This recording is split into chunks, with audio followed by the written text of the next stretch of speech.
Well, hello everybody, and welcome to the 322nd edition of the Boxing Asylum Nuthouse podcast. I'm your host tonight, David Lobach. Much to the delight of our devout listener, Sean Edwards, I'm sure. Joining me on the call to start us off is Andrew Paul Patterson. What the fuck, man? We're hoping to be joined later by Ozzy and Rob, but for now, it's just the two of us. So, starting off, in memoriam, we lost two names in boxing this week. Harold Letterman died after a long fought battle with cancer. I think it was a couple of years ago we first knew he had cancer. And Smokin' Burt Cooper, a guy who had a fantastic fight with Michael Moore, had a good fight with Evander Holyfield as well. Good journeyman contender, heavyweight fighter in the 90s. Andy, any thoughts on those two? Gee, to be honest, mate, I didn't even know that Harold Letterman was actually ill. I actually came a bit of a shock to me, didn't even know. So it is sad news, obviously. And obviously, right off the back end of Bert Cooper, and that, as you say, obviously he had his issues outside the ring. There was all the potential in the world there to go in there and become world champion, but other things outside the ring obviously kind of caught his eye. But not to be forgotten as well, because he put up some hell of a wars. Probably after Holyfield and Moorer, that was probably the back end of his prime. After that, he just kind of went on to be kind of like journeyman material. But he was at one point an exciting fighter. Gave Holyfield all he could handle. At one point, almost won the fight with one right hand, and just couldn't do it. But Holyfield came back how he usually does, and gave Moorer everything he could handle as well until he got stopped in the fifth round. But both will be sadly forgotten. Yeah. We had some fairly decent boxing this weekend. Starting off, there was a PBC card headlined by champion Jarrett Hurd against former Charlo victim Julian J. Rock Williams. On the undercard, though, I'll start off with some of the lower level stuff and build up to the grand finale. We had Korobov versus Emmanuel Alim. Now, Alim was a guy I remember from probably the best fight I've ever had the pleasure of seeing live. He knocked out Evgen Kaitrov in 2017 on the undercard of James DeGale versus Badu Jack in a back and forth slugfest. So I've liked this guy for a while. After that, he went on to get absolutely KO of the year candidate, unfortunately as a victim, by Hugo Centeno. But he's come back, and he managed to give Korobov a tough fight. Now, I didn't score it, but the major consensus of those watching, commentators, Larry Hazard, their ringside score last night, and just from my opinion, based on the overall timing of who was dominating, Korobov should have probably got it, but he was announced as the winner by majority decision, but it was changed due to a scoring error to a majority draw. So Alim has that draw against Korobov in his back pocket, and he's a good TV fighter. It was a solid fight. He shook up Korobov several times. How about the co-feature, Barrios Velasco? Did you see Barrios under Virgil Hunter? So, mate, it was in the end, it was just a very kind of a vicious left hook to the body. Ends it really. I was just looking through some of the scorecards and that, Palace and Bundu, Luis Concepcion. Do you remember him fighting Hernan Marquez? I'm going back 2012 and 2011. Yeah, didn't they have that back and forth war, first round war, just up and down? And was that a fight shown? I never saw that one. I think they fought like more than once, didn't they? No, well, he was on the card there last night, Concepcion against the Romanian super flyweight, 17-0, lost in points. Is it showing your feed? No, I didn't watch it. No. Barrios, which I saw that, but he's coming along pretty well. Barrios, as I say, going off that at least, good things are expected. I can't really kind of draw too many parallels of 2 rounds, to be honest with you. And his opposition thus far, it's been okay, but I just need to see him making a better opposition, in my opinion. I want to see him stepped up. I want to see him in a top 15, maybe a top 10 ranked guy. So, but as in, was it 140? So I think it was at a catch weight. So I don't know if he's going to maybe go up to 147, but I think he'll probably maintain around about 140. Sorry about Now, my voice, but my voice is a wee bit kind of crackly. Those in the chat that will know, what happened today. I don't know what happened today. Were you on? We'll get to that later on. I'll wait till Rob gets on, mate. Okay. There was some soccer on, well, football, wasn't there? I saw it all trending on Twitter. As far as Matt Korobov, what do you say his future is at 154? The fact that he struggled with Aleem, who was the victim of Hugo Centeno, who Charlo tore through like wet tissue paper. However, we saw Matt Korobov give Charlo everything he could handle. Most people thought he won that fight, except for the judges. Well, I never saw the fight, to be honest, so I can't Yeah, put too that's much fair. opinion on it. But to be honest, what is he now? Korobov's obviously, he feels like he's been around for years. I don't know, he must be well into his 30s by now. To be honest, I just think he's going to be one of those opponents for like gatekeeper status and stuff at this point. Solid enough, middleweight. So, if he's a middleweight, sorry. I know he lost to Charlo and stuff, but Really fell off the map when he lost to Lee, though. that was a bad knockout, wasn't it? I mean, yeah, he never actually went down though. He ate the money punch, and he did. I mean, he was out of it, but he did stay on his feet. To be fair, To be honest, but he never really looked at me after that Andy Lee knockout. He was out the ring for about, I don't know, it was well over a year anyway. And so I say he's not really done much since then, I think. And to be honest, I thought the Charlo fight was a wee bit of a surprise to kind of to get actually. He's just clearly been a cherry picked opponent. As I say, he's just clearly a gatekeeper, clearly someone who's tough, durable, good, decent skills. I think he's got a good amateur background in that as well, Korobov. So just someone really kind of like help pad the record, do rounds. If you knock him out, good and well. But see, that's just what I remember of him. I can't base it off last night because I never saw it. yeah. And to be fair, I don't think it matters too much. After last night's performance, I doubt we'll see him in with Charlo again. He didn't really quite do enough to earn it, and the official judges will have it down as a draw. Now, on to the main event, the actual best fight of the evening. Goosen was making some noise about it being definitely fight of the year. I'm not sure about that, but it was good stuff, and it was an upset win. I've been saying for a while, I think that Hurd is ready to be taken there. Now, what did you see as far as scoring it? Definitely J-Rock won it. I think I had it 116, 111, I think it was to J-Rock. To be honest, when I spoke about it last week, and that I thought, I think I maybe said Hurd actually. To be honest, I think even pretty much everybody kind of maybe wrote off J-Rock to a bit, but we're all expected a really good fight, and that's what it turned out to be. Actually, it was a really good fight.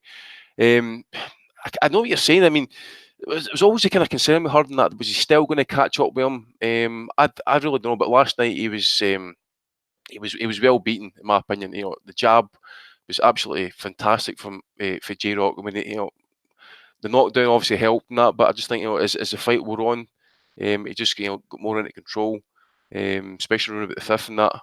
Really kind of going like into the back end of it and that as well. It was just an all-round polished performance, and I'm just glad to kind of see an upset. And to be honest, see that division actually. I think the PBC, I'm right in saying, they've obviously got Williams, Charlo. I don't know about Harrison. I remember Harrison as well. So they've got a nice wee kind of quartet of fights that can be made there, Dave. I mean, there's a rematch, obviously, like has been mentioned there as well. Of last night, he's talking about unification. That I think there's a couple of good rematches that to be made there. Charlo's still in the mix. Don't know if Brooks want any of that, but no, I'm not going to question Hurd at this point. I really want to see a rematch to see if he can do anything differently.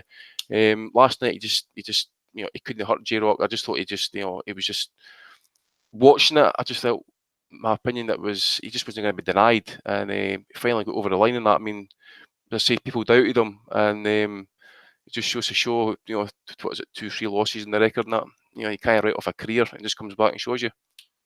Yeah. Now let's go into the tactics a little more in depth. Now, it was the first time that I've ever seen anyone really take it to Hurd instead of trying to box him. Um, I guess you could say who was the European guy he knocked out a little while ago? Jason Welborn. Jason Welborn. I always forget the poor guy's name. But yeah, that guy's actually enacted a similar game plan and had success. The problem is he was like lower level and fairly brittle than J Rock. But you saw it with Austin Trout. You saw it with Erislandy Lara. You saw it with Tony Harrison. All these guys against Hurd, they were worn down and they backed up, giving him momentum. It was similar to Margarito and how his opponents wilted before him as he came forward and built up a head of steam. And then you have a guy come along like Shane Mosley, who ties him up, works on the inside, stands his ground, and does not allow Hurd to build up that momentum coming forward. And I thought it was a brilliant game plan. Who's J Rock's trainer? He got a lot of credit from the PBC announcers last night. Can't recall who his trainer was, mate. Sorry, there's Gabriel. You want in there, mate? I can't remember what his name is either right now. I saw it just a little bit ago, but I can't think of who it is. Forget his name. But as far as the fight, Gabe, how'd you see it? I thought it was a really fun fight. I thought it was really interesting to see kind of how Williams came into the fight and really, I just was catching the end of Andy's comments there, and if I understood what he was saying correctly, he thought that whenever he saw it, he just thought that Williams wasn't going to be turned away, and that's kind of what I thought. I mean, I think some of the stuff that you saw in the fight was Williams being a better inside fighter last night than Hurd for the earlier part of the fight and really in general overall. I think that whenever he was inside, he was able to throw punches in a way that really took advantage of his positioning better than Hurd. Hurd really just kind of stood there in front of him and didn't really seem like he was sure of what he wanted to do. Like, I don't think he expected Williams to go in there and to fight the way that he did. I thought maybe he thought Williams was going to try to box and keep him at distance. He didn't look prepared at all to work on the inside. And it's not because he's a bad inside fighter. You've seen him do good work, pardon me, in a lot of fights previously. So I don't think that it was a issue of Hurd can't fight inside because you've seen him do it before. It was just a matter of he just didn't do it last night. I think he looked a little bit off, but I mean, I think Williams also looked just really, really on top of his game last night. I think last week we talked about what Williams is capable of and kind of what he'll do and kind of how we expected this fight to go. And I didn't think it was going to go like it did. I thought it was a fun fight to watch. I really enjoyed it. And I was glad to see, somebody other than the man get a win. I think it opens up a lot more opportunities in the division when you have competitive fights like that. And I think it does a lot of good things for the other people in the division that want to, have opportunities. Gabe's opening the door, getting his kids out of the house again. For the record, Julian J. Rock Williams' trainer's name is Stephen Edwards. Thanks for that, MB, in the chat. The knockdown in the second round, quite a tone setter for the fight as far as who was going to be the boss and what kind of mindset Williams was showing up with. Do you guys think he was? How hurt do you believe he was by that knockdown? I don't think he was hurt. I just think he was more kind of like stunned by it. As you say, probably kind of more set the tone. I'm not going to say it's fight of the year, but it was definitely a great fight. I don't think he was hurt by the knockdown. I just thought, in the end, Hurd just kind of more smothered his work. I just don't think. To be honest, he might have just underestimated J-Rock because it was meant to be really meant to be his keep busy fight, wasn't it? So you got to give credit to the ref as well, allowing him to fight, not always kind of breaking it up, especially going inside. And I just thought Williams, when he got inside and that, he was landing far more solid shots. Okay, Hurd kind of maybe came more into it as it kind of wore on, but he just wasn't as. I just don't think he had the kind of. I don't know if it was energy. I'm not going to say it's the weight because he claimed that he made the weight okay, so I'm not going to say it's that. But it just, I don't know what it is. I just think maybe Williams' power was enough to kind of maybe keep him honest and just didn't want to kind of step in and really kind of overcommit.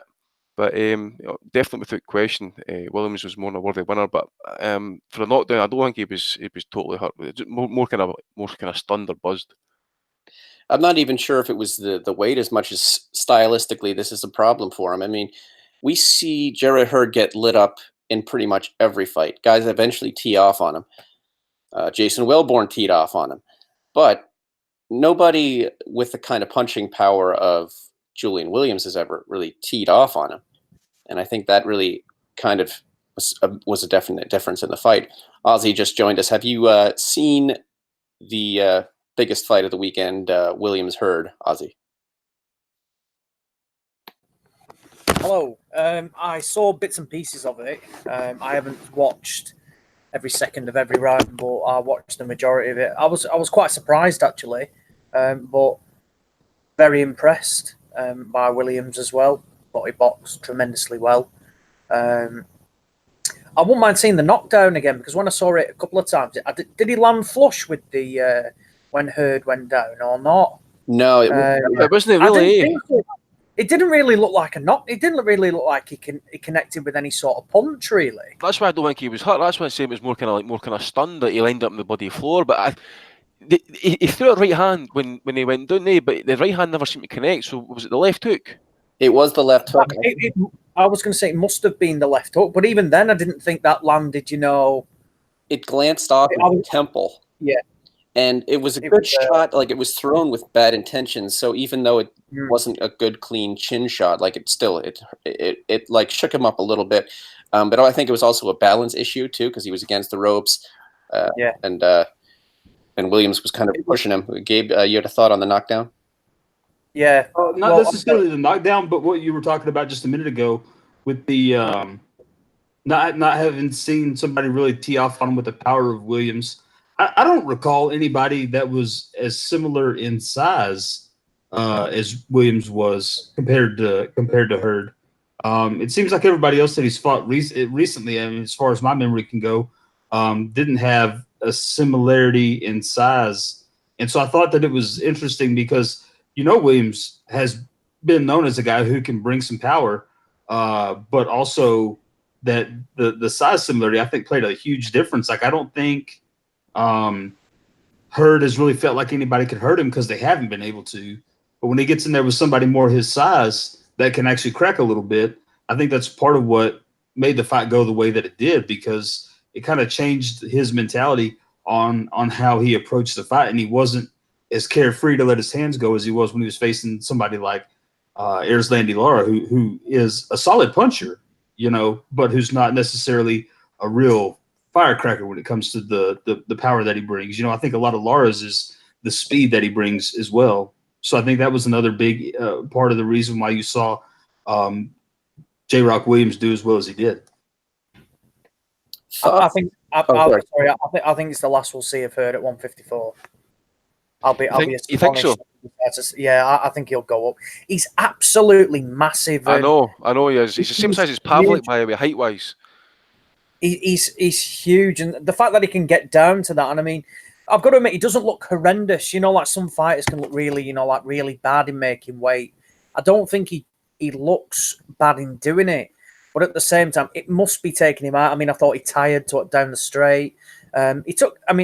What he didn't do, I thought he displayed pretty decent chin, showed that he can take a shot, but surely the extra 6 pounds will benefit him at middleweight. Surely, he's going to have to make it absolutely massive. He doesn't want to go up to middleweight straight away, I don't think, because that's going to require probably like the right opposition. At this time in his career, I think I don't think he can afford that at the minute. He's coming off a loss as well. But he doesn't need to go. He doesn't need to go in. Look at what Ramirez did going in. Up at going from super middle up to light heavy. He doesn't need like a huge test. Like weighing in at say like 158 or something. But for me, I mean, I don't know. Look, his trainers know how he can make the weight and things like that as well. And it's a huge advantage for him being at 154. But I mean, I'm just looking at the weights now. For the Jason Wellborn fight, he weighed 152 pounds. I mean, that is how that guy gets down to that weight is just astonishing. But I wonder if it's just taking its toll on him now. And should he potentially, like test the waters, like having obviously a non-title fight, for one of these like NABA belts or something like that, maybe at 160, and just to see how he feels in that. If it doesn't work out, then he can obviously come down, look back. Look at still competing at 154. See, mate, I'm not wanting to make excuses for Hurd and that because he lost the fight, and fair play to Julian Williams because he was. I've written him off. I didn't think he would win. He's got a rematch, but possibly if he wants off the back of this, he's got unification fights. He's got paydays coming to him. But at the same time, as you say, maybe the weight is an issue, but then he's also had the shoulder surgery as well. Is that still a factor? Is that still weighing on him in that as well? You just don't know, but. At this point, I think he needs to have the rematch. I think he needs the rematch just now because, again, it's a payday for him as well. But to go up to middleweight, catch weights and that, he's not going to be challenging like the Canelos and stuff like that. And to be honest, all the fights in-house for him are actually at 154, I think. So I have to agree with Andy on this one. I don't think he will be as effective at middleweight where he does. The size is a big factor in his success, I believe. And he's not going to have that advantage up at middleweight. Plus, the rematch would be fun. I mean, everyone will want to watch it for the most part, I believe. At least give it another shot, see what he's got left at 154. It's probably not just due to the up and down weight ballooning that he's, going to have one of the shorter careers. I mean, this guy's taken flush shots to the head and body from top-level guys for a couple of years now. And that's not going to be helping his longevity. So I was expecting this. I didn't expect it to come quite this soon, but I knew Williams was a live dog, so I'm pissed off I wasn't on the pod last week. I could look really brilliant right now, but I'm not as surprised perhaps as Ozzy because I just have never rated Hurd that highly as a boxer. I don't think he has the skills. If he were to move up to middleweight, I don't think his skills would carry him through against the bigger guys. It's got to be the size, it's got to be the strength. And he's not even really a very crisp, explosive puncher. He's a heavy-handed guy. He's strong. He's in good shape. He's got a good gas tank. But these factors are in part due to his immense size. As far as Jermell, now. It was actually the bigger Charlo, Jermall, who smashed Julian Williams with the uppercut. How do you think Jermell does against Julian Williams? Anybody can answer that. I think that Jermell can have a good fight with him. I just think that he's not as talented as the other one. And I don't say that in a bad way. I mean, I don't think there's a huge gap in between the two of them. I just think that Jermall is a little bit more solid. I don't know really if we see Jermell Charlo take on Julian Williams. I think it could be a much closer fight than you saw with Jermall, the bigger one. Yeah, Jermall beat Williams. Yeah, okay, sorry. Excuse me. But I think that if those two do end up fighting, it could make a really good, exciting fight. And,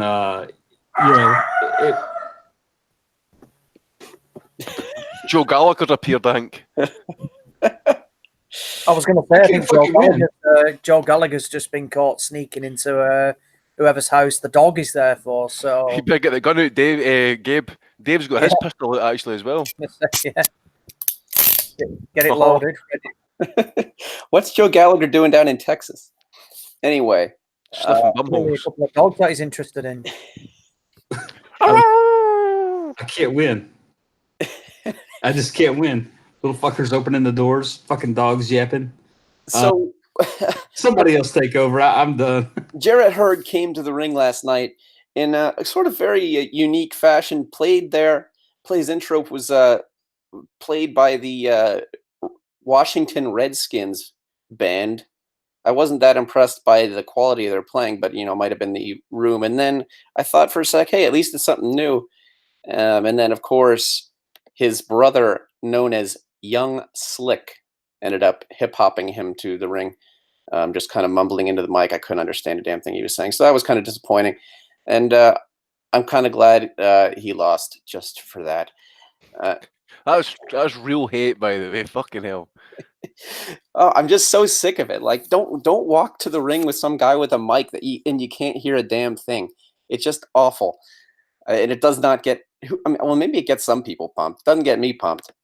So let's move on. Next card. This was not necessarily a highly anticipated fight because of the fairly dominant job that Barchill did on Vargas before. But Gabe and Andy saw it. Take us through. Gabe, start off on that. Oh, it's a massacre, Gabe. Well, yeah, I mean, I thought there was a chance there, fairly early on. You saw Barchill landing a ton of punches, throwing a ton of punches, but he was breathing heavy, and then it seemed like he started taking a little bit of breaks in between his flurries of punches. And I mean, he was swinging for the fences the whole time.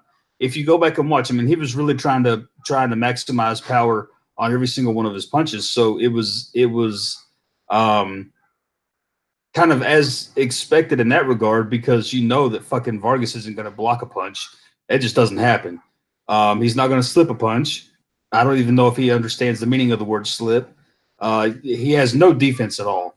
And whenever I'm sitting there watching the fight, as it continues to go on, while Barchill is starting to look, to me, I mean, still successful. I got to keep that in mind. While he's still landing a lot of punches, a lot of solid, hard punches to the head and body both, he just kind of keeps looking more and more winded as the fight went on. But Vargas never really, in his body language or in his facial expressions, looked like he was in trouble, to me, in terms of his mentality, where he was at. It's like whenever you watch some fights where there's a tremendous amount of pressure from one guy, the other guy, you start to see those looks on their face like, Jesus Christ, when is it going to stop? But he kept, there was a fair amount of back and forth between both of them. And Vargas never really lost his ability to keep his punches short and crisp and not really wing them and still maximize power. And so as the fight was going on, I'm sitting there thinking, well, if Vargas can make it into the later rounds, he could win the fight. Obviously, it didn't turn out that way. And I think that fight was kind of an example of what you saw towards the end of HBO a lot, was they tried to manufacture wars so they could, I guess, increase viewers. It was kind of like the Gaddy and Ward rematches. I still, whenever I watch those fights, I still feel like the first one was the best. You know what you had when you were going into the fight, but you didn't know to what level you were going to see it. And towards the end, HBO, to me, was always trying to put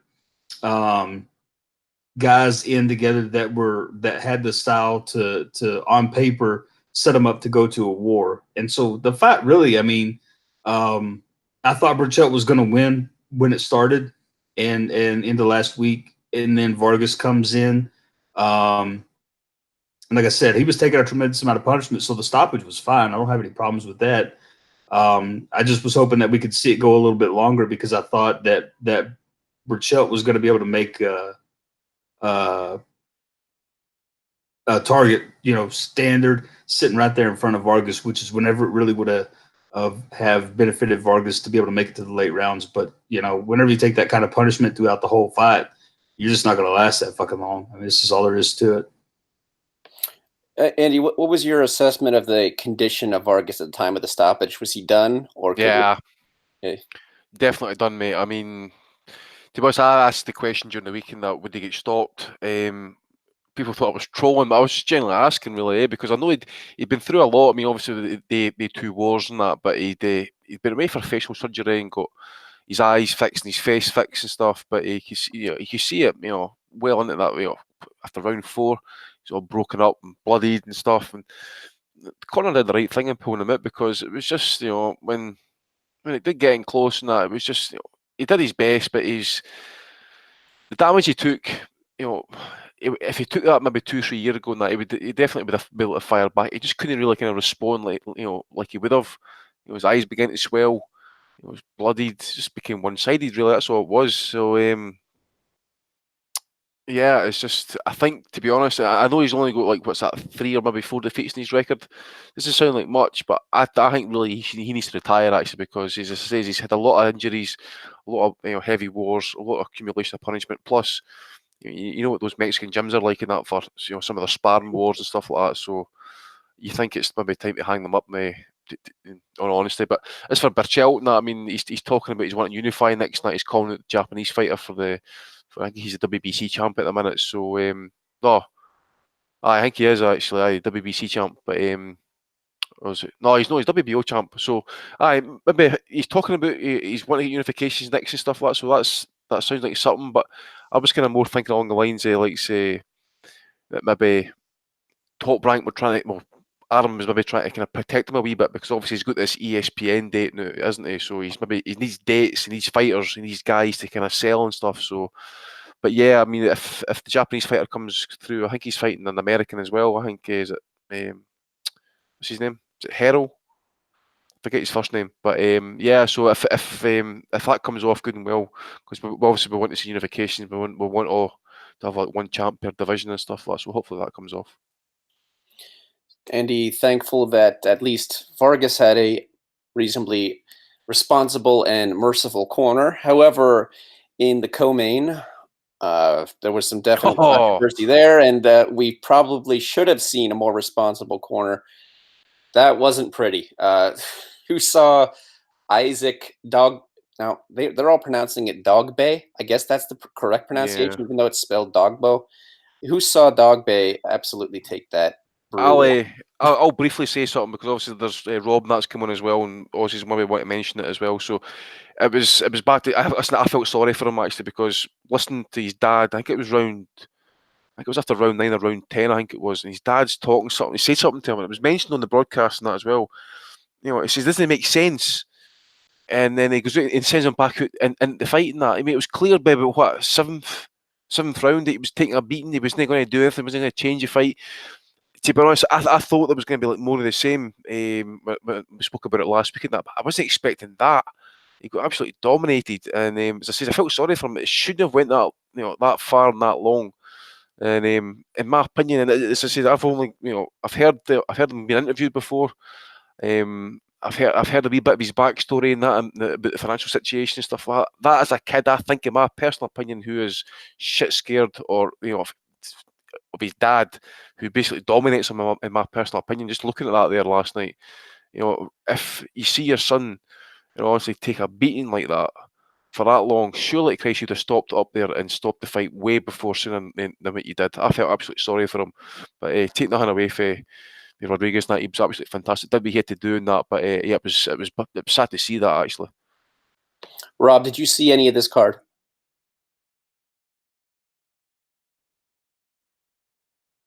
I'm gonna call for Welling's reinstatement straight away, because he didn't introduce me as Rapping Rob Kelly, so the chat's going to be disappointed. I don't know. I don't know. No, I did. I saw straight out of Wexford, like. My app is showing that we're off air. That obviously not, though. I don't know what the crack is. Yeah, no, sorry. To go off point, I didn't see the Dog Bay fight. He's like Salt Bay. No, I think that the situation with the Dogbo fight with the dad in the corner, Andy could be right there. Like, sometimes, like, it's different in any other sport. Like, you know, if you're a football coach, you might leave a guy on the pitch because you think he's going to do something special. In boxing world, you could still have full belief in your guy, but be too emotionally invested to pull him out. So sad to hear that Dog Bay took a hiding last night. I saw the Vargas Barchill fight. Not really much more to add to what you guys have said about that, really. I think Vargas, even though he's had a short-ish career, 20-something fights, he's been in some barnstormers, like the Mora fight, the draw with Salido, which is absolute. That must have put some serious miles on the clock for him, and the last Barchill fight. So credit to Barchill, he did what he had to do. He kind of walked through him in the end, but it was competitive all the way through. But he was done. He was definitely done. And I saw the Jared Hurd Julian Williams fight as well. Tell us about that one. We've already gone over it ourselves, so we'd be happy to hear your perspective on what was the most compelling fight of the evening. Yeah, well, I mean, look, last week people were talking about a potential opponent for Canelo being Jared Hurd, and I thought, like I said, that Canelo beat Jared Hurd like a heavy bag, and I kind of saw that last night. I think he's kind of got by in the division by.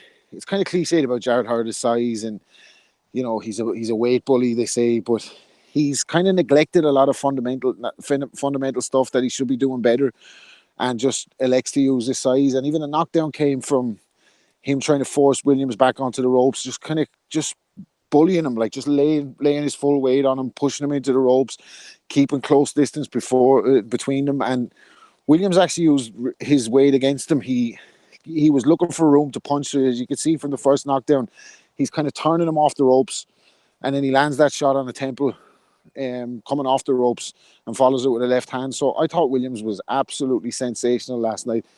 Such an advocate for the sport. You know, Ozzy always mentions it about records, that it doesn't define you, and that knockout loss to Charlo had us all writing him off because we thought Hurd had just bulldozed him. But Jesus, like, I mean, the combinations he was throwing, he stuck right in there, and he was a clear winner and deserved winner. And both of them actually afterwards showed a lot of class. And I know it's not what people crave for in this current climate. They want trash talking, they want animosity, they want spite, but both of them afterwards were really respectful of each other. And I mean, I would fear for Hurd going up to 60. I think Canelo would light Jared Hurd up. Yeah, I've got a kind of funny feeling as well. I kind of alluded to that as well, mate. Yeah, I mean, he holds his left hand very low. He doesn't show any kind of great head movement, and he is a come forward fighter, but he's not that fast. So I think if with that kind of style in front of Canelo, you're going to be looking at him dipping in and out of angles, throwing punch. He's got really long arms as well, Canelo, and he's big at the weight as well. So I think Canelo would absolutely destroy him. I think the Golovkin fight would be more interesting, but I don't know if it's makeable. So I don't really know. I'd say, you know, Julian Williams deserves some paydays now. Actually, he had to put himself in the mix at 154 to see can he be the main guy. So I'd happily see Williams out against, I don't know, Lara, if Lara's still in the mix again, a rematch with Jared Hurd, or see if he can avenge some his defeat against the littler Charlo, maybe get some revenge on the Charlo family.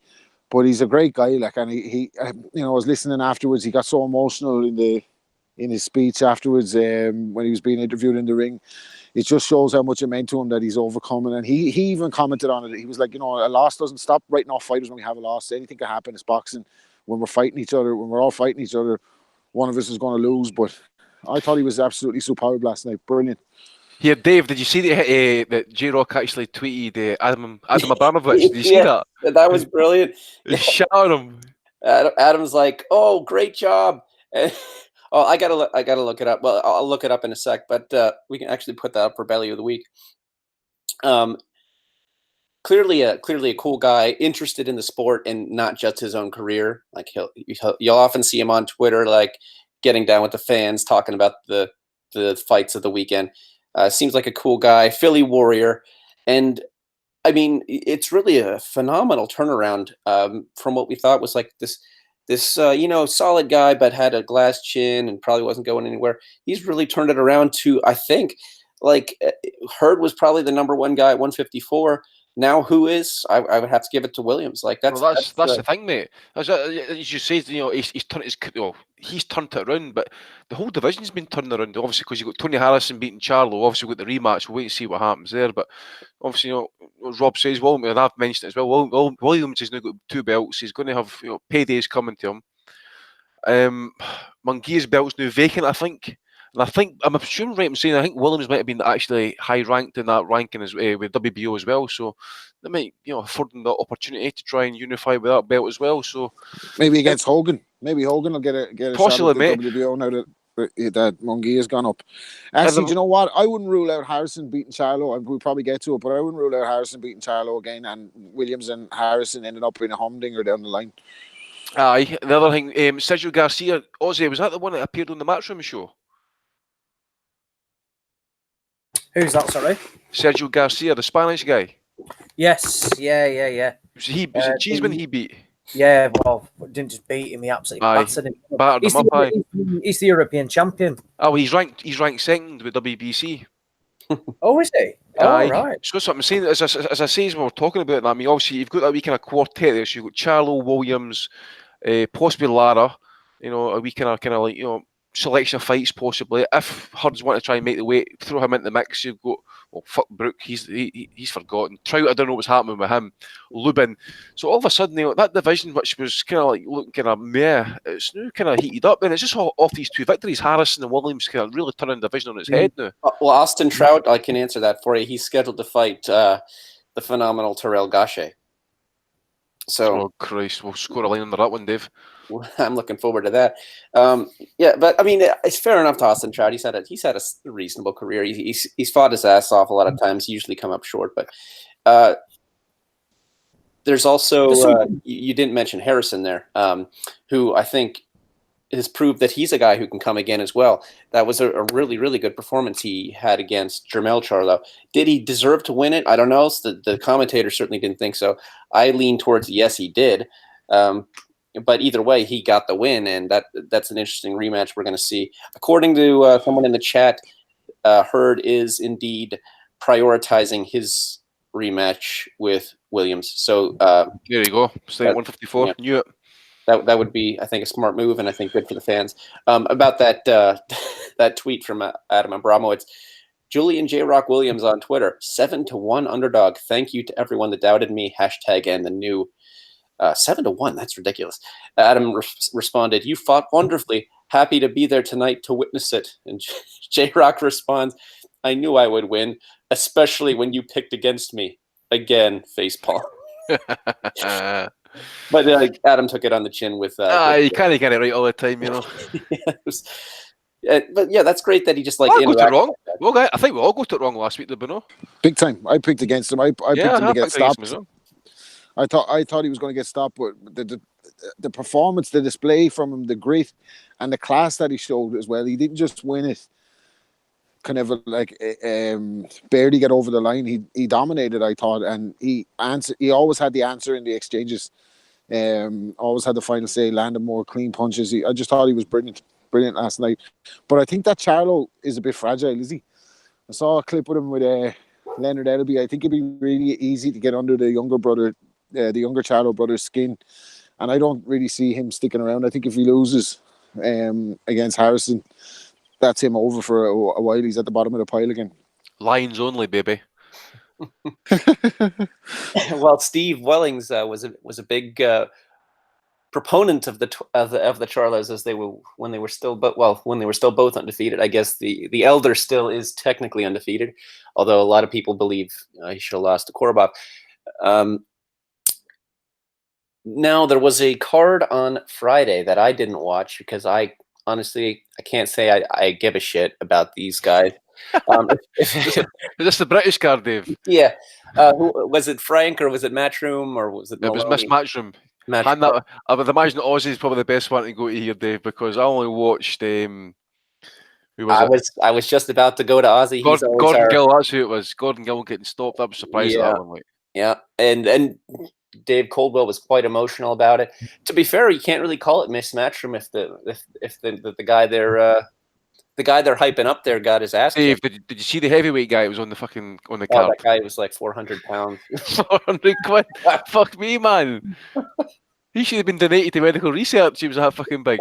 If you look at his picture on BoxRec, it's him without all the weight on him. He must have started at like 150. Yeah, 150. that's what happened. Matchroom got catfish. That's what happened. And that's proof that Eddie Hearn goes on to fucking BoxRec and fucking does his fucking his fights that way, because he's looked at that picture and says, he'll do. And fucking, and he walks or any wobbles, man. Fucking, what a mess. The ring just breaks. Well, yeah, Ozzy, please tell us about this card if you saw it. I know some people saw the Gill fight at least, which was an upset win. Yeah, I watched. I've seen pretty much all of it now, to be honest. Yeah, the fat heavyweight was just an absolute disgrace. I mean, he should not be sanctioned. 351 pounds he weighed in that. 351 pounds, and bear in mind as well, he's then eaten since. So, yeah, it was just an absolute. What is that in stone? But no, he's just that was just, it was just laughable, really. Fabio, that is 25 stone, mate. 25 stone. It's just astonishing. Absolutely astonishing. Like I said, Is that what you can say? Astonishing. 25 stone. Oh my god. Oh, it's funny though. Like, they had to tape his shorts, and his gut was just bulldozing over the So, what was the result of that fight, though? Was he punished? Oh yeah, it was just a one-sided beatdown. Wardley. It's one of them. Like, how do you learn if you've got a 25 stone bloke who just can't do anything back to you? Completely out of shape. He just took a beating. He ended up with a badly bust nose, and it was waved off in the third. He just had enough. Terry Harper, she's I think she's in at lightweight or looking to go to super feather. She's like a prospect female fighter. Not really fussed about that. Lee Wood, I thought, was excellent against Ryan Doyle. I thought Ryan Doyle would certainly ask questions of Wood, but Wood had answers for everything and more. And I thought the left hook to finish the fight was absolutely a brilliant shot. And he made Doyle look really poor, really, really poor. And I thought Wood did a better job on Doyle than Gill did, actually. And then, so obviously the main event of the night, Jordan Gill against Mexican Enrique Tinoco. And I mean, it was revealed after the fight that Gill claims that he'd had, like, stomach bugs and been on the toilet all day and he was feeling weak. But the Mexican battered him.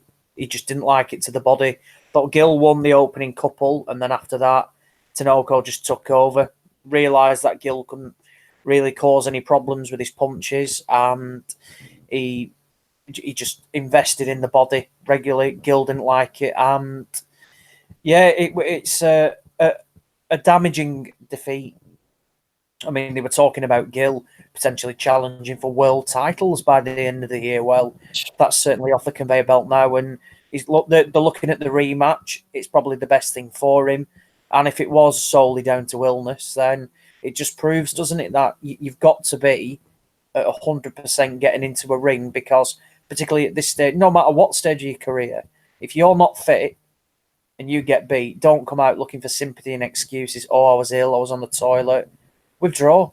Withdraw from the fight if you have to. If you're that badly ill, literally, like I said, your guts are gone and stuff like that. And I've no doubt that it does, sap energy out of you and things like that. The last thing you want to be doing is getting into a ring, but it's cost him it's not worth his undefeated record. And like I said, when they were talking about potential world title fights further down the line, that's no longer happening. And it's back to the drawing board for him. He comes across really well, Gill, so I do hope that it was just this, and fingers crossed he can bounce back. And the rematch will certainly be an interesting watch, because Tinoco will, I've no doubt, will happily travel, but again, he'll be coming to win and cause another upset. Gill's next shit's going to be a Savaloy, by the way. I'd also read that he had a broken hand, and that was part of his one of his excuses. And if it's true, I didn't know that. I just thought he said he'd been ill, and that was all. So I didn't realise he broke his hand as well, but just seems a bit. I mean, excuses are coming out now. Oh, I broke my hand. I'm ill. I've had bad stomach and things like that. I've more respect for fighters who just hold the hand up and say, Joe Bloggs was better. So like Jarrett Hurd was exactly the same. He just held his hand up and he just went, opponent was better on the night. He was the better fighter. He fully deserved the win. Fair play to you. I have more respect for fighters like that rather than, ones who just look to make excuses, because everybody sees through them. And I think unless, I say excuse, or there is a clear reason, if they've got like a real badly broken hand or a huge cut on the eye that, that was caused early on, that is like impairing the vision. It's a case of just like a bit of a sore loser. So it's going to be interesting to see from what Gill does. And like I said, it's a damaging defeat for somebody who, like, they were looking to build Gill up now at Matchroom, like as one of their better fighters. Headline this show, headline previously out in Peterborough as well. So it's going to be a real rebuilding situation for him. I think it shows where Matchroom are at the moment as well. You've got Bellew retired. You've got AJ kind of thing is going to come to an end pretty soon, I'd say. Not in terms of earning power, but he's going to have to be matched up against somebody who can beat him pretty soon. And Matchroom are panicking to build guys up to fill those voids of Tony Bellew. You've got Dillian White as one of your main pay-per-view stars, like on a fight-to-fight deal. So they're in bad need of a star coming through. You've had Fowler lose now. You've had Cheeseman lose now. You've had Gill lose. And I'm the same. I don't want to hear excuses after the fight if the fight's made. Pretty boy Kelly was able to pull out with a stomach bug. And it's another thing as well. If you're getting a stomach bug and food poisoning 2 days before a fight, who's doing your nutrition and who's cooking your meals? How are you getting food poisoning? I mean, surely that's two fighters now that they say got food poisoning 2 days before the fight. So I don't know. Once you get in the ring, I don't want to hear the excuses afterwards. But I think your man was like 7-1 underdog or 7-2 underdog or something. Oh, he was a big underdog. Big massive underdog. So let's be brutally honest. This was not like a fight that was billed as a 50-50. This guy was brought over to lose. Big time. Absolutely. And it's a massive upset. They can say, oh, it shows how competitive the fight was. Bollocks. This guy was brought a 17-5-4 unknown Mexican. You're telling me he's brought over because it's a 50-50 contest? And then Cheeseman was expected to win. Cheeseman was expected to beat Garcia. Fowler was expected to knock Fitzgerald out. This guy, Gill, was expected to walk through this Mexican. And now they've had fighters who haven't even been to the top level, and they're getting kind of exposed. So it's interesting to see who the next Matchroom big star is going to be, the big pay-per-view star. And then it was funny to hear, Eddie Hearn talk last night about Jordan Gill. He really throws these fighters under the bus after the fact sometimes. He spoke about the illness. He said it's hard for fellas to pull out of the fight, but he was like, if you lose, if you're getting built up and then you lose, you're right back down to the bottom of the pile. And he let out on himself because he said, unless you're selling tickets. So that applies to everybody apart from Dave Allen, because he can lose to anybody and he'll be back in with the Rhinoettes, you know what I mean? So it's hard to see where Jordan Gill's going to go for now. Like, he really needs to. I think he needs to avenge this one in a rematch. And if he expects people to buy that excuse, and B, to kind of see where he's at really. Like, well, they've called for it, like I said, and look, this guy's not exactly going to be blessed with options, is he, and things like that. So, look, they've called for the rematch immediately.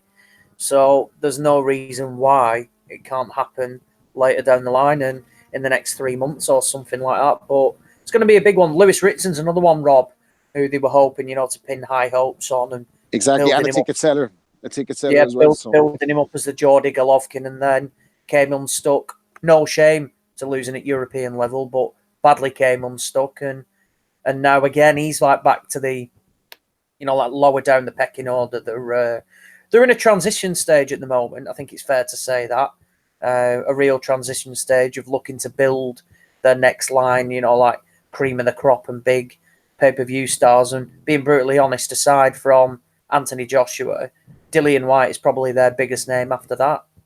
Well, let's not forget now, Luke Campbell is about to be a pay-per-view star as well. So. And he's going to get iced in the process. Yeah, so, He believes. That's- I'll save that for Bellew of the week. But Okay. Hurd said, I believe Luke can do it. Shut the fuck. You don't. Nobody believes that Luke Campbell can beat Lomachenko. He doesn't even believe it. Get the fuck out of here. He's got. As I says, if he's going to get the fight to the UK, he's going to sell it somehow. So he's going to talk some sort of shit. But this I'd be up for that. this I'd will up be for his biggest. Lomachenko. This will be his best sell yet, by the way. If he can get everybody to buy this pay-per-view for and say that Campbell can win and people buy it, it'll be his biggest victory to date for him. He can do anything.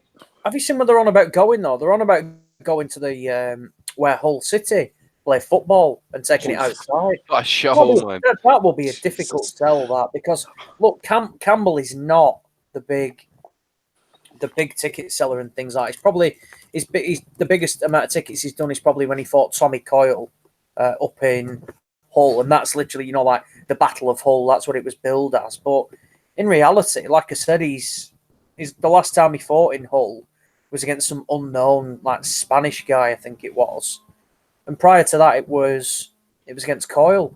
Every other time he's either out in America or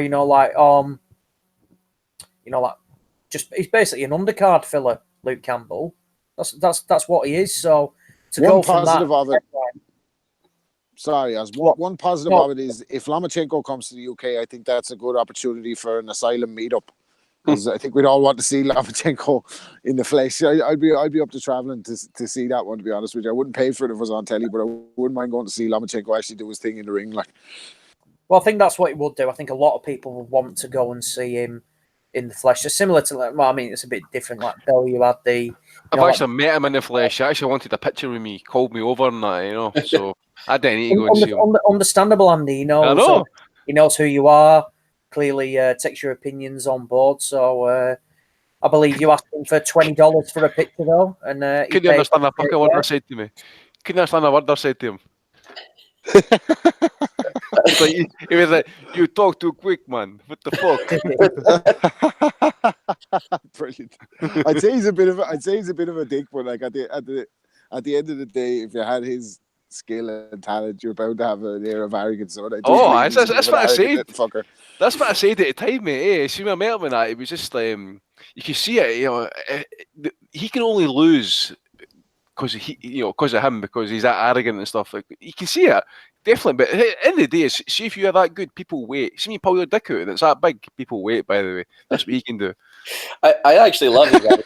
It's when he beat Crolla. And that reporter's like, he says he's very sad that he's lost you. He just shrugs and's like, "Oh, I'm so sorry." Gareth Davis.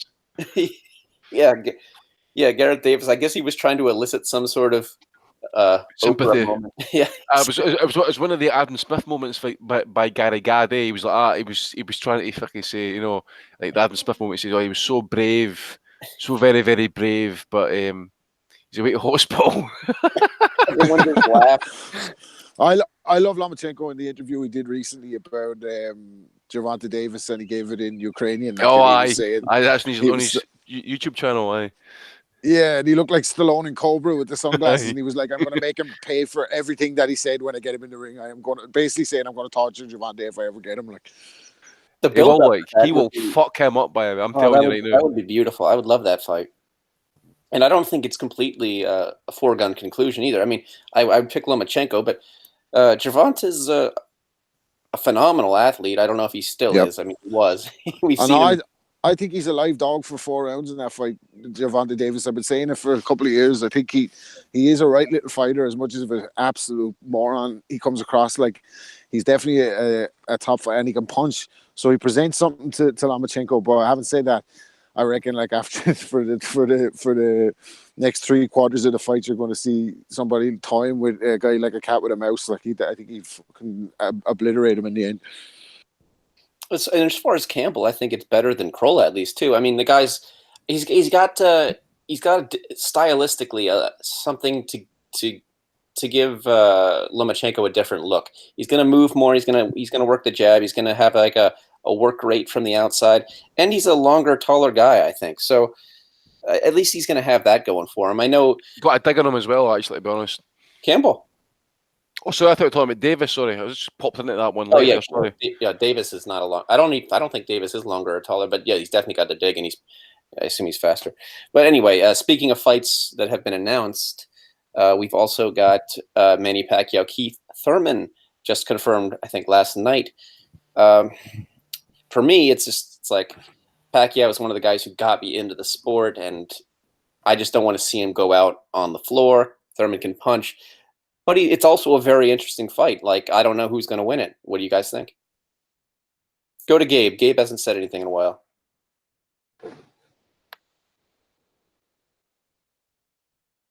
Sorry about that. Had to cough real quick. I unmuted myself and then was fucking coughing my ass off. I'm going to pick Pacquiao. I don't like Thurman. I don't think Thurman's that good. I think he's narrowly escaped in his last few fights with Danny Garcia. Josecito And didn't look great in that. yeah. I mean, he got took to the edge in that one and almost fell the fuck right off. I do not like Keith Thurman, and I want to see Pacquiao just beat the shit out of him. That would thrill me, but I feel like, honestly, that Thurman will be a better test for Errol Spence, because I really feel like this is what we're going to end up seeing, is the winner of this fight will face Errol Spence, and it makes more sense to me for Thurman to face Spence. I just think Spence is going to be really big and is going to pose a lot of problems to Pacquiao. I really don't, for some reason, I can't see that being a really entertaining fight.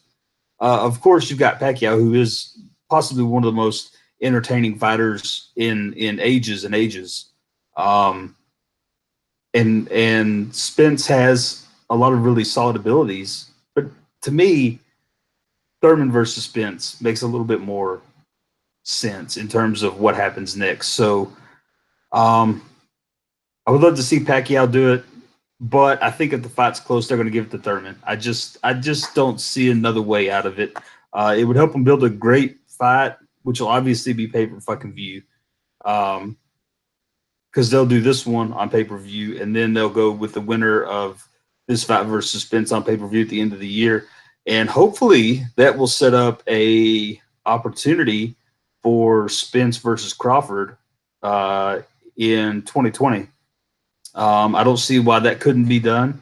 If that was to happen, of course, it would happen, I believe, at the end of 2020, because you're looking at 3 fights for Spence this year, assuming that he wins all the way through. 1 fight early to mid next year, and then that big, huge pay-per-view showdown in the fall of 2020 or winter of 2020. So to me, you know, if I'm asked who I want to win, I want to see Pacquiao win. I think he can win. I think it's just going to be dependent on if Keith Thurman is really on top of his game.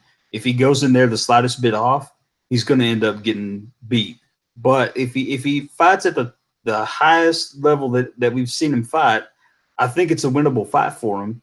But I just really don't think he's all that good, you know? I mean, just if you take into account everything that we've seen from him, I just really feel like he is not what he's been billed as for a while, prior to really his injury.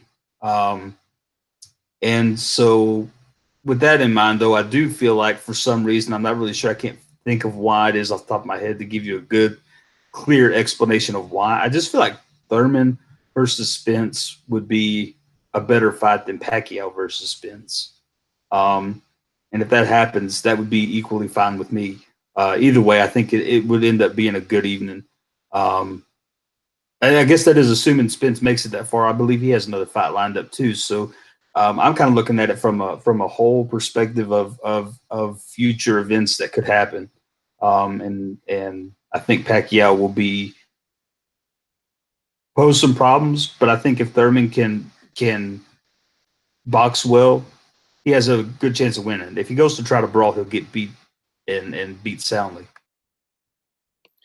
Other fights potentially on the horizon. Even better news: Steve Cunningham tweeted out this week that he would like a match at cruiserweight with Kelly Pavlik. Any interest in that fight?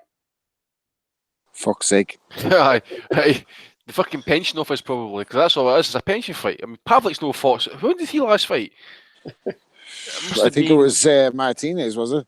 No, it was. He went up to 68 after that, and I'm sure he fought in an open air card. It was a PBC fight. Yeah, he fought twice, I believe. One of those he nearly lost to like a little porky guy, and then he came back like a year later, and looked actually pretty good, but retired. He's like, "Fuck this. It's not as fun without the alcohol." Can all these guys that have been out of the ring 3 to 4 years just fuck off and retire? I don't want to hear about it. I don't want to hear. I heard this. Pavlik was on Joe Rogan a while back, and he was talking about this return at cruiserweight. I mean, fucking hell! Like the guy gave everything into the sport when he was there. Had his problems out of the ring, but he was always entertainment value at middleweight. Fucking 9 years ago. I mean, it's a long time since he lost it. Since he got schooled off Hopkins, that's a long time ago. I think that fight took something from him. Hopkins took his soul, Robert. Yeah, I think if he came back now at fucking 190 pounds or whatever it is, 185 pounds, I wouldn't like to see it. I think the results could be very damaging. Like, and what's the point? He's already, he's been a world champion, and this Frotch fucking bullshit as well about coming back from Groves and saying like, oh well, what age was Bernard Hopkins when he retired? He never had a fucking 4-year break. Like, you can't. You know what I mean? You can't come back and be the same fighter. I don't want to hear it. I hate when I hear these fighters who should have made enough money and had their moment in the sun, tried to claw it back so late on. Like, I think it's going to be awful results for Kelly Pavlik if he returns to campaigning. Like, I would like to see Carl Froch come back and get the shit beat out of him. I actually. Is he really going to risk that new nose getting smashed up again, though? Seriously, I don't. I mean, he spent thousands on that, man. I don't think we'll see him again. But if he were to come back, I would love to see the Ward rematch, because there's been some beef since then, and like he's not taking a fucking fight with Andre Ward. Chance. Fucking joking me, no chance. Even if Ward was still active. I think you guys are both wrong, and I think he's arrogant and stupid enough to think he can march in after no way. Maybe one or two tune-ups and beat Ward. He's that fucking arrogant. Right, I'll tell you what, I'll bet you real money right now, Gabe, that that fight does not happen. That's not happening, mate. That's just not happening. Tell you what, Gabe, as well, he was in an interview with Caldwell. He kind of gate crashed an IFL interview with Dave Caldwell. He was talking about his comeback and someone brought up Andre Ward, like, you only lost you eventually lost to Kessler, went out wide, and he went on a rant about Ward is boring. Yep. He didn't do pay-per-view numbers, they gave away tickets, blah blah blah, he's just boring. And Caldwell was like, well, I think he's fantastic. No, he's boring. He's there's no fucking way on earth he wants to see Andre Ward. And the other thing as well is, see when that Ward rematch was getting touted, what was the other name that came into the frame? Who's Julio Cesar Chavez? And what ended up happening? He ended up fucking retiring. He's at it. He's fucking at it. Yeah, big time. I would love to have seen Ward do him with two hands, two good hands. Oh, it would have been glorious. Would have been fucking glorious. Fucking bitch slapped him, man. He's talking about wanting to fight Groves in the third fight now. I'm like, fuck off. Oh, come on. Yeah, it's come back to fight Groves, the guy you already have 2 wins over. For fuck's sake. Jesus. One more thing from this weekend, then we'll move on to previews. Just an incidental side note.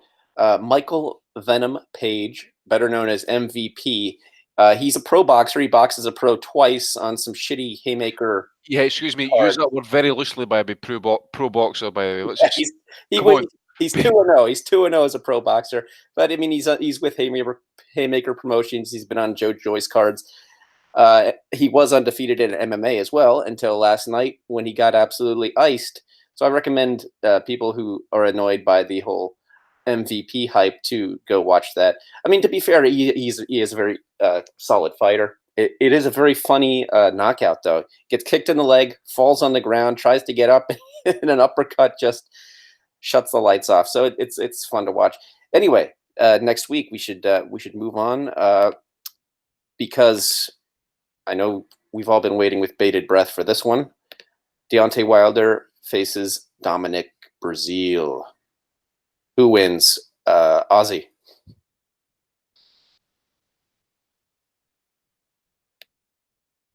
Sorry, was that aimed at me? I was miles away. Yeah, Dominic Breazeale, Wilder. Who wins? Wow, is that next week? Wilder. I think he'll. I forgot that was next week as well, actually. Yeah, that's come around really quick. I think Wilder will destroy Breazeale, to be honest. I don't think he'll go as far as what he wants to do and prepare funeral arrangements or something like that. But I certainly feel that he'll make light work of Breazeale and get a stoppage probably round 4 or 5. I think it'd be relatively early. I can't see it going into the latter end of the fight, and then I just think it's going to be quite pretty comfortable for him. What we see after that, I'm not really sure. I mean, he's already talking now about how the Joshua fight needs to happen in 2020 instead of the latter end of 2019. So, but no, it's a fight that is this is mandatory. Yes, I believe WBC mandatory. It's not the worst of mandatories in the grand scheme of things of what we've seen, particularly at heavyweight over the years. But I can't see Breazeale, in my opinion, posing Wilder many problems, and I think it'll be a relatively early night for him. I agree, and yet I think that as boring, like I agree that it's going to be like mostly one-sided, but this is yet out of the 3 heavyweight top 3 guys. This is probably the best of the 3 shitty fights that are lined up right now for us. Yeah, I said that during the week as well, mate. I mean, there is genuinely a bit of beef here. I mean, genuine beef. Remember the time Wilder accosted Breazeale with his family in the fucking hotel lobby at some point after one fight or whatever it was? They got kind of heated and, kind of argy-bargy and that. So I think it'll be scores to settle in this fight. And I think Big Dom might be in the fight for a couple of rounds, and then wouldn't you be surprised to see Wilder touch the floor in that as well? I think Big Dom will win the fight for a few rounds, and then maybe see the power come through in the end. Any round predictions? I'll go round 9 for Wilder knockout. Gabe? I will just go with the Andy Patterson style response. I cannot give a fuck about this fight. I thought you were going to say "suck a fart out my ass." No, I can't do a Scottish accent. I was gonna throw in a "can I give a fuck," but see, I can't do a Scottish accent. So that was close. But I'm serious. I really do not give a rat's ass about this fight. I mean, the most thrilling end to me would be if Breazeale knocked Wilder out, just starched his fucking ass. I mean, out cold, one punch, boom, that's it. That would be the most thrilling finish to me. But it's not going to happen. Breazeale's going to get beat. It's going to be ugly. Don't give a fuck. Okay. Hater Gabe is on this fight. Let's move to the undercard, in which Gary Russell Jr. is making his 1.5-year appearance against none other than Kiko Martinez. Really? Who cares a fuck about this fight, man? I know.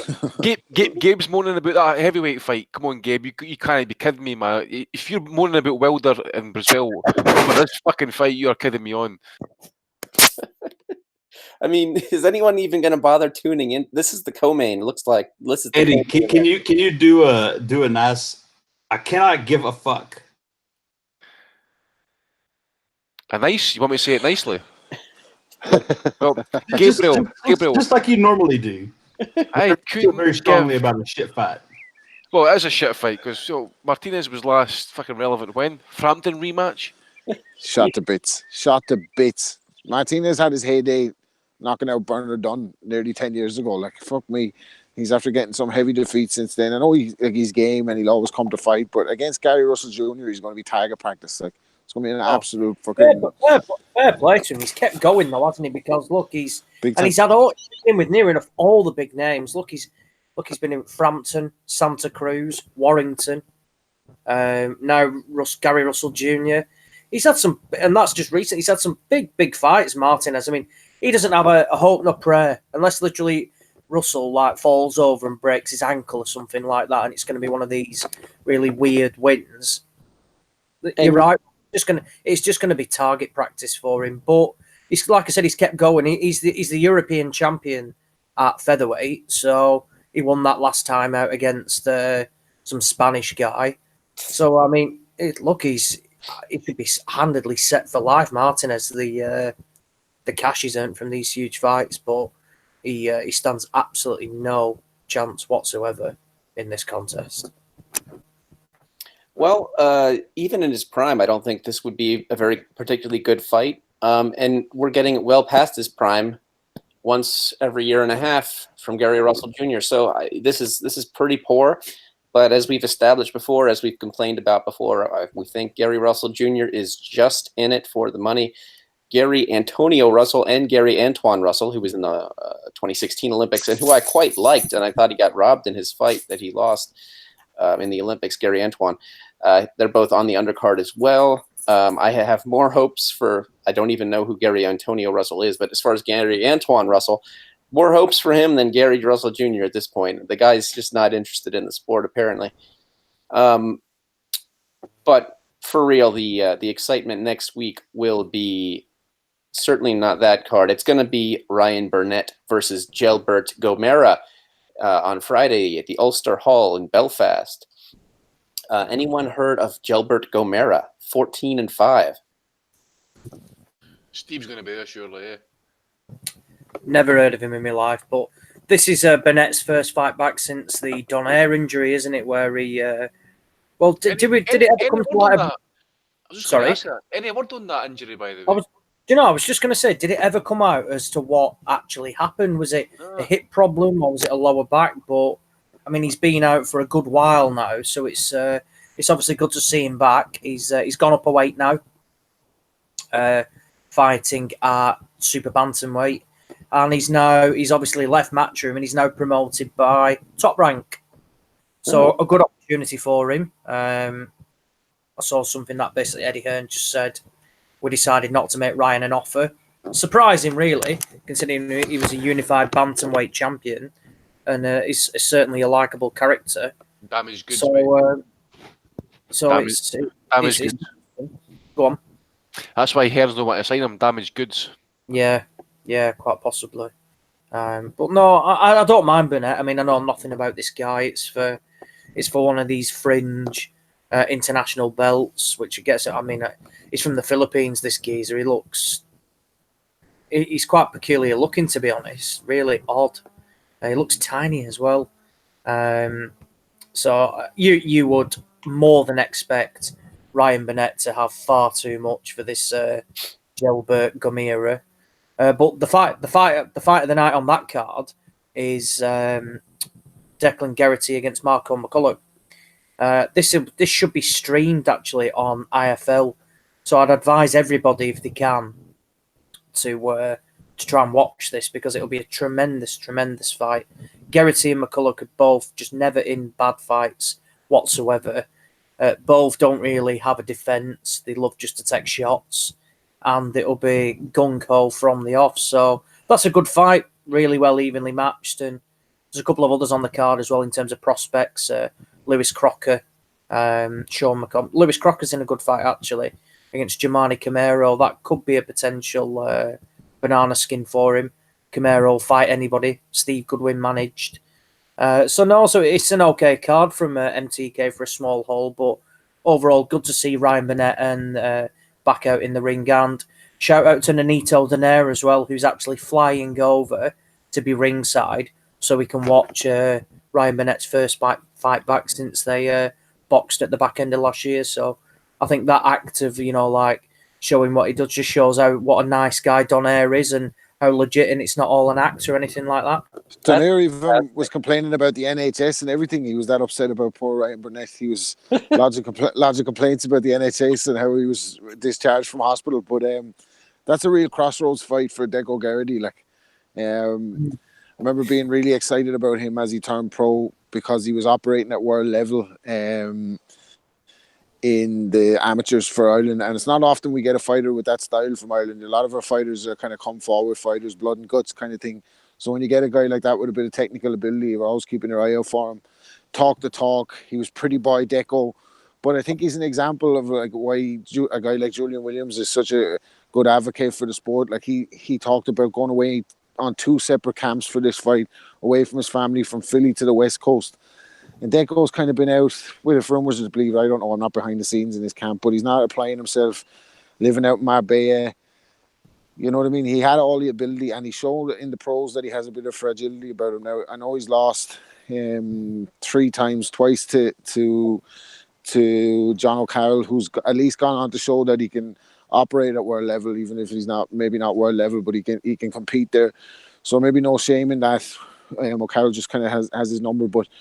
I think this could be testy for him if McCulloch is going to hang in there himself, like he's going to be there to win. So I think Garrity's either going to look fantastic in this, or we're going to see signs of the things that have kind of haunted him since he's turned pro. Well, whoever pulls that off will be the IBF European Super Featherweight Champion. Also on Friday, we have Myquan Williams, Ricky Edwards. Myquan Williams, an undefeated fighter. Never heard of either of these guys, and yet on the undercard, we have the only Marco Huck fighting at heavyweight against Nick Guivas, 14-10-3. I don't know what the point of this is. Maybe he's just trying to get a few green blocks on his record at BoxRec before he goes for his next big fight, or maybe he just wants to. He's Marco Huck has won his last fight against 40-4 Jakub Saglam, so I'm not really sure why he's stepping down here to fight Nick Guivas in Manchantucket, Connecticut. Maybe Donnie will be there, but yeah, this is a strange matchmaking to me. There is also Ladarius Miller. Heard the name before, never seen him fight. He is fighting TBA. So that's a bit it for next week. Oh, wait. There's also something coming from the SSE Hydro from Glasgow, Scotland. Andy, planning on attending, and why would you do so? Why would I do so, mate?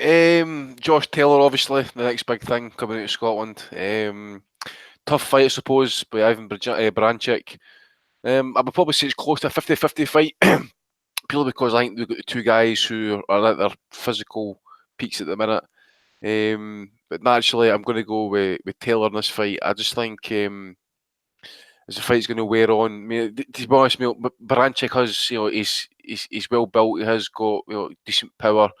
If you look at the Yigit fight in that, it was a bad eye injury. It kind of like forced the fight and stuff. But you need to remember, Yigit, who is a southpaw, was causing Baranchyk a few problems and stuff. So, and Taylor's obviously a southpaw, and he's really good at fighting the inside.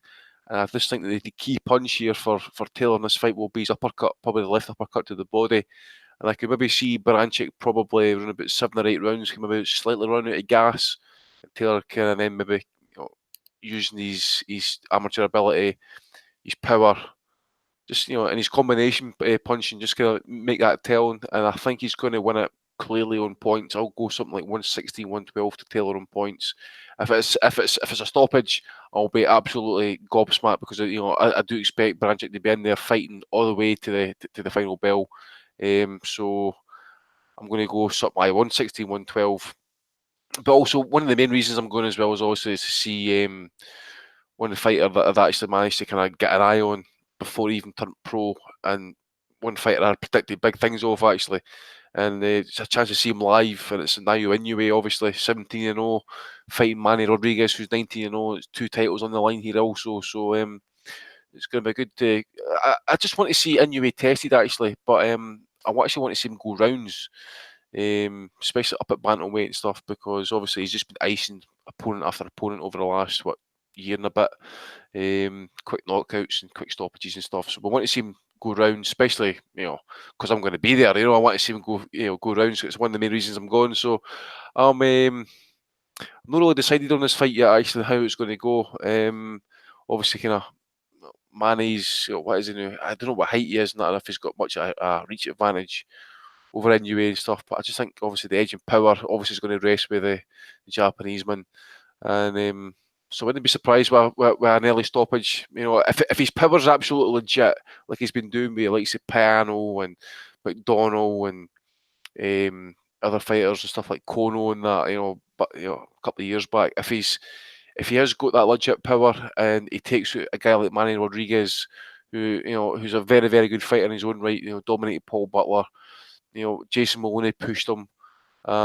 So I'd be really impressed to see Inoue stop him and that. But I'm going to side. I'm going to kind of hedge my bet a wee bit at the minute. I'm going to make a decision during the course of the week and stuff. But I'm going to side with Inoue to win the fight. But how he does it, I'm not really too sure yet in that one. Because of those two fights alone, this card is must watch in my opinion. You got those 4 undefeated guys, really promising prospects, 4 of them. Two fighters, Dave. I'm going to let you kind of keep an eye on, because I know you kind of fall away from the game sometimes and that. But Reece McFadden, I've not seen him live actually since he beat Andrew Selby in the Commonwealth final back in 2014, I think it was. It was a big upset as well. So it wasn't the final. He beat him in the first round. That's what it was. Selby got knocked out the first round. And Lee McGregor, who's the Commonwealth champion. Naturally, there's a unification fight to be made in Scotland between the British champ, Faruqi, and Lee McGregor, who's the Commonwealth champ. Paul Butler's on the card, obviously as well. A good chance. This will be my 5th or 6th time seeing Chantel Cameron live. We talk about what we shit women's boxing and stuff, but she's still undefeated. She's still undefeated, but she's also a bloody good fighter to watch because, not be sexist about it, but she fucking fights like a man, she works the body, good power. So, it'd be good to see her live again. She's not fighting anybody of any note, but it'd be good to see her in action again. Bianca Malaf or something.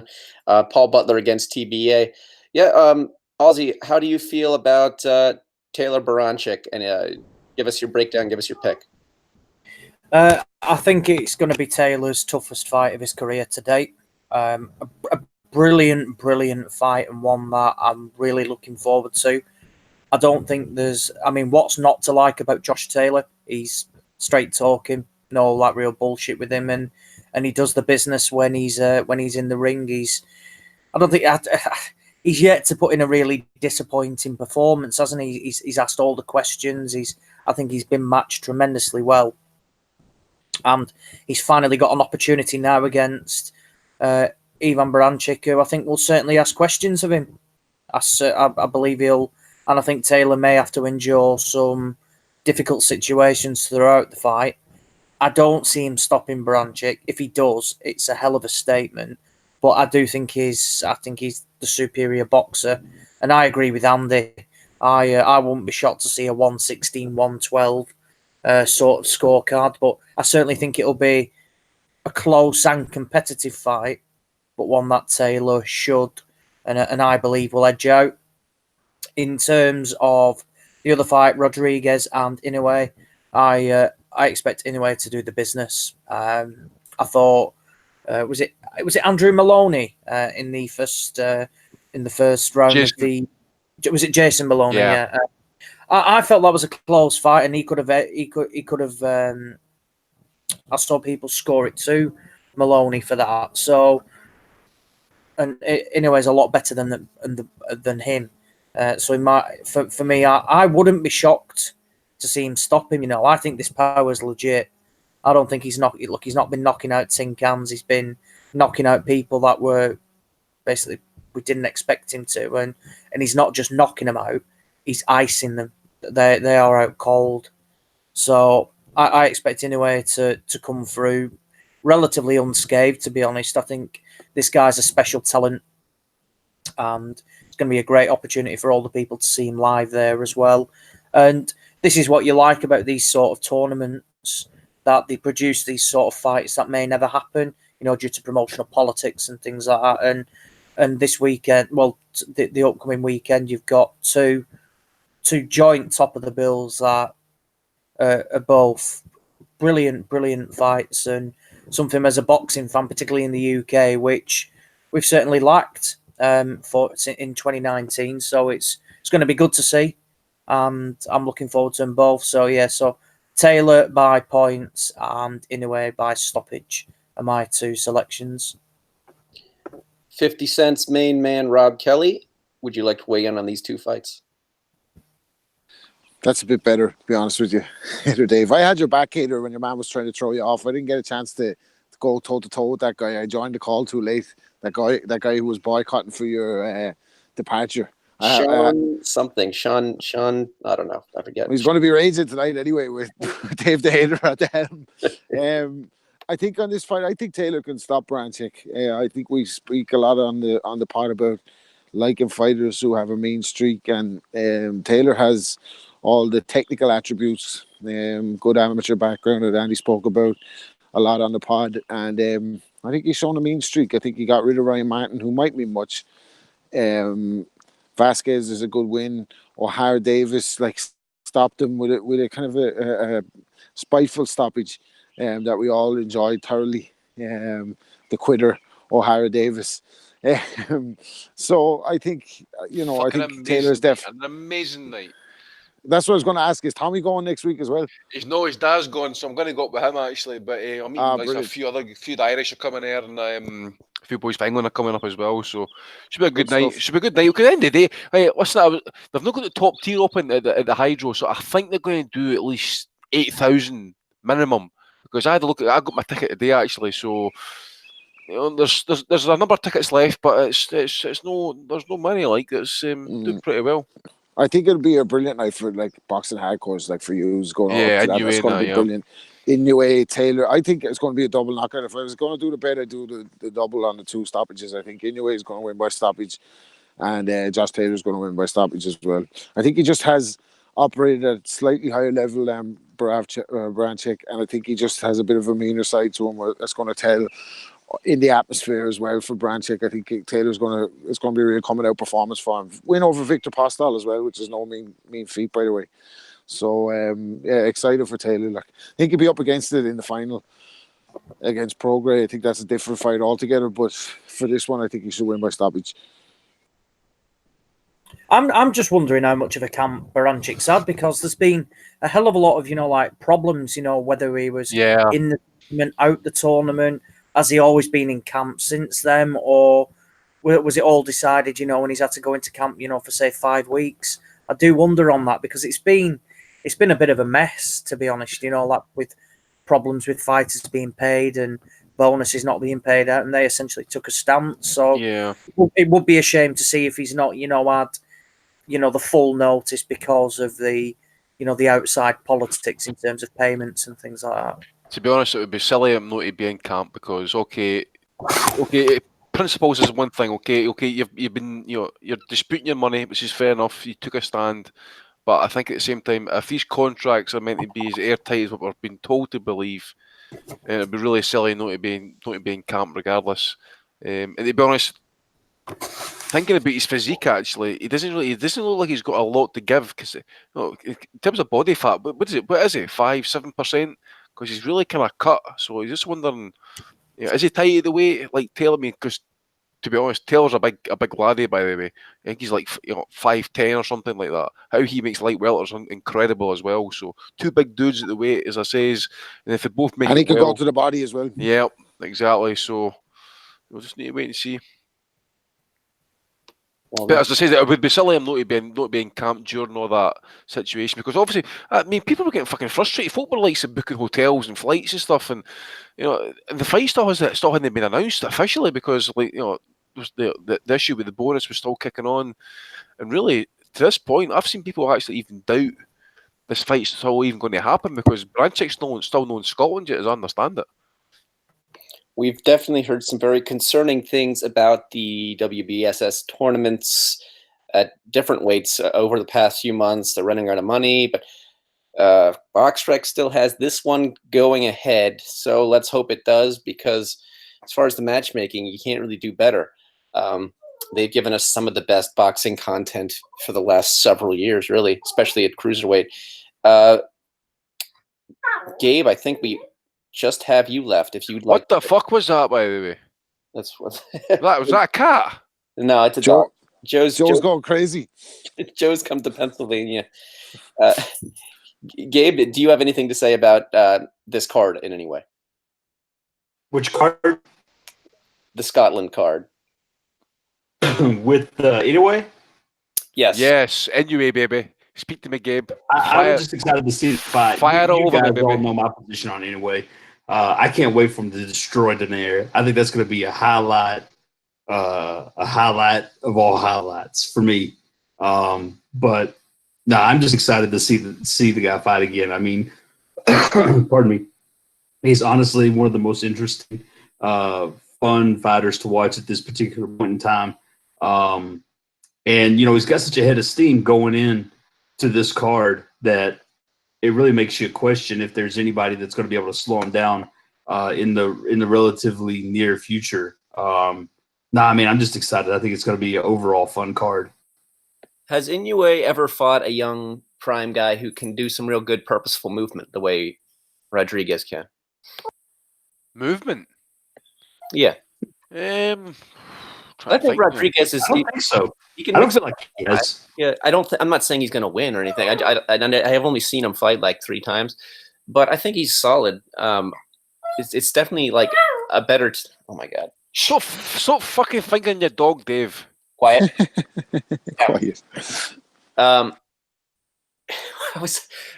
think it's like it's a stern test. It's a respectable opponent, and I think he brings some things stylistically to the table that maybe Inoue hasn't faced. I just looking back at it, Dave, I don't really feel like anybody on his record to this point has been in a real strong position to put up the kind of fight that we might possibly see against on this weekend's card. He's been in with some really good fighters. I mean, yeah, I don't know. You can say what you want about Omar Narvaez. He's old, overrated because of all the defenses that he's had that haven't really meant a whole lot. Kind of whatever on that one. I mean, he's a good fighter with a good record, and I don't really care who you are. If you fight for as long as that guy has and have the longevity and the kind of record he has, there must be at least something good about what you're doing. I think that he did a bang up job on Jamie McDonald. Jamie was a guy that I really enjoyed watching fight. He came over here to Texas twice and beat Kameda, the youngest Kameda brother. And that was a good show for him. But he obliterated McDonald. Of course, you could say McDonald may have had a little bit of weight issues and was dried out and just in no shape to be fighting there. But he also beat Kohei Kono, who's been a top fighter for a little while. I mean, not maybe the top fighter. I wouldn't go that far, but he's been a really solid guy who's put on good, solid fights. Then you can go with what he's done in the tournament here so far. Juan Carlos Payano. He's had some really good fights. So I don't know that I would say that he's been in with anyone that's been necessarily a good mover. But I don't really see any reason to think that he couldn't handle that. He just hasn't had to yet. And so far his technical ability and skills have seen him through everything he's been through. So I don't really see a reason why that would, in my thought process, make a whole lot of difference. Well, we're all looking forward to this card. Taylor's been an absolute pleasure to watch. Just the style with which he dispatched O'Hara was beautiful. That was a phenomenal night. Also, that yeah, baby, back and forth, really technical, but also exciting, and had a knockdown in there between Taylor and what's his name? Baranchik. See, to be honest, I'm going to make a point to go away and watch Rodriguez after tonight's show and watch him again before I make an actual. Because I said, I just want to see him again, just to get a kind of jog in my memory. But it's all saying, like, can he take the power? And I just want to see if Inoue's power is legit, because he's fighting a prime guy, in my opinion. So it was Postal I was thinking of. I thought that was a really good fight too. But yeah, I mean, he's very gradually like stepped up, and it's not been ugly at all. Like I haven't seen him in a like, particularly bad fight yet. So, and that, I mean, I'm not going to say like just because it was at one side it was a bad fight, because he does it with such style. Doesn't neglect the body. I expected the match with that lightweight Mexican dude to be pure crap, but Vasquez. Yes, Vasquez, Miguel Vasquez. Yeah, I expected it to be awful, but you know, he just stopped him right away, worked the body, and had him down. That was quite a statement at the time, considering that he never really operated above European level before that. Anyway, there's only one more fight next week that I see that is really, I don't even know if it's worth talking about, but I'm going to bring it up. There's a lot of boxing on Saturday, but this is a card from Hertfordshire, UK. Billy Joe Saunders back again at super middleweight. John. Against Shafat Isufi. Someone dropped something with that name, and There's a bad curry joke in there somewhere, eh?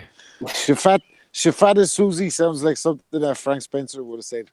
I don't know. It's a weird one, that one. Shafat Isufi. Talk about a guy who's blown his momentum and just blown his career over the past year or so. It's been very disappointing for Billy Joe, even though he has great talent. I had to laugh a couple of weeks ago when Barry Hearn came out and made those comments about being a slave owner or whatever in front of Dillian White, and everyone was up in arms, and Tyson Fury and Billy Joe Saunders were leading the charge against Barry Hearn. But Billy Joe Saunders said with a dead straight face, Barry Hearn's going to have to choose his words more wisely. You have to be more professional. Oh. Right? When you're taking lessons in decorum from Billy Joe Saunders, something has gone wrong. Like. Well, there's no. I'm sure there's no partisanship there. That was just a young man standing up for what he believed was right. Moral crusader Billy Joe Saunders. I assume we're all picking. Sufi for that one, right? 27. Lots of big wins. I'm sure he's gonna do it. I guess that's it for the previews, as far as I know. Anyone else have anything else to add before we? That's for the full title now, isn't it? Yeah, it's just been upgraded. Christ. It got upgraded this week, so imagine Saunders can well be a 2-8 world champion come Saturday night. Shafat Isufi fighting for the world title. For Frank Warren fighter contesting a WBO title. Unheard of. Well, I never. So let's get a Twitter question in here real quick. This is from Darren Cope at Copey Bay on Twitter. Question for the pod. With the current Daring to be Great theme, who is the latest or best example of an underdog fighter or a fighter moving up 2 weights to be successful in a big fight? Examples: Leonard Hagler, Roy Jones Jr. versus Ruiz, Tony Girov. I'm going to give that to Ozzy. What was the question? Sorry. Okay. I wasn't paying attention. With the current Daring to be Great theme, who is the latest or best example of an underdog fighter or a fighter moving up 2 weight classes to be successful in a big fight? Let me have a think on that. Let me have a think and see. What about Pacquiao? Did he not go up for lightweight to welter and knock absolutely dominate Oscar? Yeah, I was going to say actually. Yeah, was that's a good shout actually. It might not be recent enough for Cope's Hopkins, but no one will know until they ask him. How recent? Hopkins against Tarver. Yeah, that was a domination actually. Tarver hadn't a clue what to do that night, by the way. Yep, they were going to pull him out. Buddy McGirt was going to pull him out. I mean, depending on recent, the ones where people are jumping up are usually seeing basically the ones going up getting absolutely battered at the moment, aren't they? I mean, so the question was 2 weight classes, jumping up 2 weights, and I assume winning, because obviously Daring to be Great, anyone can go up 2 weights, and if they're getting beaten, I think Jones is the last big one of the modern era. I think that or Hopkins, Pacquiao, like you said. But like Or 2-8s, you know, I mean, Hopkins. Hopkins massive underdog against Tarver, massive. Everyone thought Tarver, after knocking out Jones, was going to deal with Hopkins. He was old, he was moving up, he was skipping super middle to go up. So yeah, maybe that's a good example. But Jones is the last one to go up, like to completely whitewash the guy. You know, all the ring journalists on the night thought Jones was going to get knocked out. That's how big of an underdog he was. And then when you look back at the fight, it's hard to believe because he never got touched in the whole 12 rounds. So, that's the one that sticks out for me. I would have thought that Ruiz, I mean, he was carefully chosen there as not like the best guy at heavyweight for Jones to beat. I thought that Jones would have been the favorite there, but then that's hindsight. True, but he had a win over Evander Holyfield, though. Ruiz. He wasn't the Ruiz that came to lose to David Hay. There were some fights, Robbie. He's a stinker. Like, he's an three fights of absolute fucking joyful boxing. Just horrendous on the eye. He was obviously, like his feet and everything, but they still thought that, you know, he's so much bigger than Jones. He's beaten Evander Holyfield. He's going to get to him at some stage, but nope. That was the fateful night that Norman Stony Stone was thrown out. No, I think he got thrown out a different night, but he definitely had his stay. He definitely had his say. He called the referee a jerk off or something. Jerk off, Randy Newman. Fucking jerk off. He got sacked. I think Larry Mercer's like a real classy dude, like, you know. So. And then they cut the footage of him in the dressing room. He was just shouting at the fucking television. Like, fight him, Johnny! You gotta fucking fight him, Johnny! And then he popped up on the TV that he was looking at. Yeah, it was fucking comedy. He was a brilliant character, though. He was absolutely. He was saying he got so confused in the Jones Ruiz fight that he called Ruiz Roy. He's like, "Come on, Roy! You gotta. Roy's doing everything, Johnny." This referee's an idiot, Johnny. He doesn't know what he's doing. Fucking fight! Fucking fight him! Fucking fight! Fuck the referee! Fuck the referee! Fuck the referee! Get in there and fucking fight him! One more question. This one from Carpet at Paul Edwards 858 on Twitter. Serious question. Following AJ's win at the Olympics to him turning pro, it seems to me that PEDs have been involved now. He has become an advocate of drug-free boxing. Floyd. Can the panel see another Lance Armstrong scenario in years to come? No, too much money involved. Too much money for it to fail. He's a conglomerate now, man. He's a fucking business. Too much money involved to fail. And as Armstrong famously said, they had doctors, but we had better ones. Yeah. The thing is this. I always thought Floyd. I listened to a piece before I was on this pod when I used to listen to his before, like I even was a guest, where Andy went into some piece about Floyd's relationship with known doctors or whatever. With using the vampire facials, he's on record as saying, like he's documented as saying that he did that. So that's suspicious enough in itself that he's taking his blood out and recycling it. And then you get the therapeutic use exemption against Pacquiao. Like, what's he need a rehydration for against a guy that he's naturally bigger than anyway? Like, so there's huge suspicions about Floyd. I think that we'll never find out the truth about it. It's the old saying: if you need an IV to rehydrate, you should be in hospital getting it, not in your house getting it when the fucking testers arrive. And he was a guy who never had to struggle to make the weight. He was a guy who always easily made 147. He lived in the gym. He had suspicious retirements as well after Marquez. He came back against Marquez. Everyone thought Pacquiao was next, and then he mysteriously retires for a year. Yeah, he retired for a year after Oscar as well. So, you know, huge suspicion around him. See, boss, in terms of Joshua and that, I don't think it's ever going to come out if he has, unless A, he fails a test, or B, there's a disgruntled person for the inner circle, which in my opinion isn't likely at this point. Because you remember what happened with Lance Armstrong was the fact is that Floyd Landis got caught on a drugs test. And then what happens is because he got caught, Armstrong then cuts his ties with him and refuses to fucking speak to him. Landis has got nowhere to go. So what does he do? He turns state. He just fucking spills all. So it's going to take something like that, really. That's all they ever had on Armstrong, really, is the testimony. And then, like, he was never actually caught, and then he came out on Oprah. Once he was caught once, I believe. Oh, was he? It was covered up. Aye. See, the thing about Armstrong, I don't give a shit. Like, he had testicular cancer. The guy nearly died. Let him fucking take steroids to cycle up a fucking hill. Who gives a shit? Like, but when it's boxing, it's different. You have Gerald Miller, and he's not even going to face a suspension.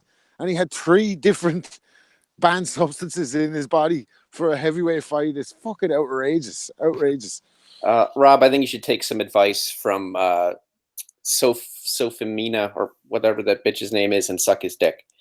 You sound like you got fucked in your ass. What was her name? Serafina. Oh, Serafina, aye.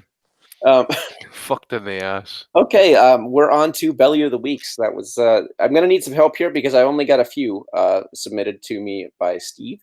They are some ridiculous ones though. Anyway, first of all, Dominic Henry at Dominic_GW on Twitter sent us in this one from, I don't know who this person is, Fauntleroy or Fauntleroy. It's Eddie Hearn. Why does he call him that? Because you've never heard of little Lord Fauntleroy? No, that's some British thing. Yeah, you need to go and Google it. Okay, I'll check that out. Regardless, Fauntleroy has said this: "What has Loma done to deserve a shot at the WBC?"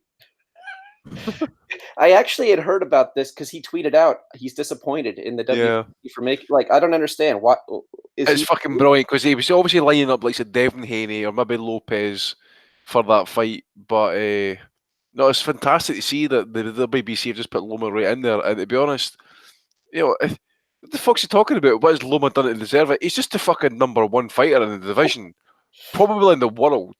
No, he doesn't deserve a title shot. Sorry, Johnny. Fuck off. Fucking hell. He doesn't deserve a title shot against the man who lost to Linares, the man who Loma destroyed. How dare he get a vacant title shot against Luke Campbell? See, the thing is, it's glorious. This about it's just going to come across as kind of salty or hating the Matchroom and stuff like that. But fuck anybody that thinks that. Luke Campbell is on record. He waited for this moment for this title to become vacant. They didn't want to fight Garcia. They expected to get this title fight probably against the Frenchman, so to speak.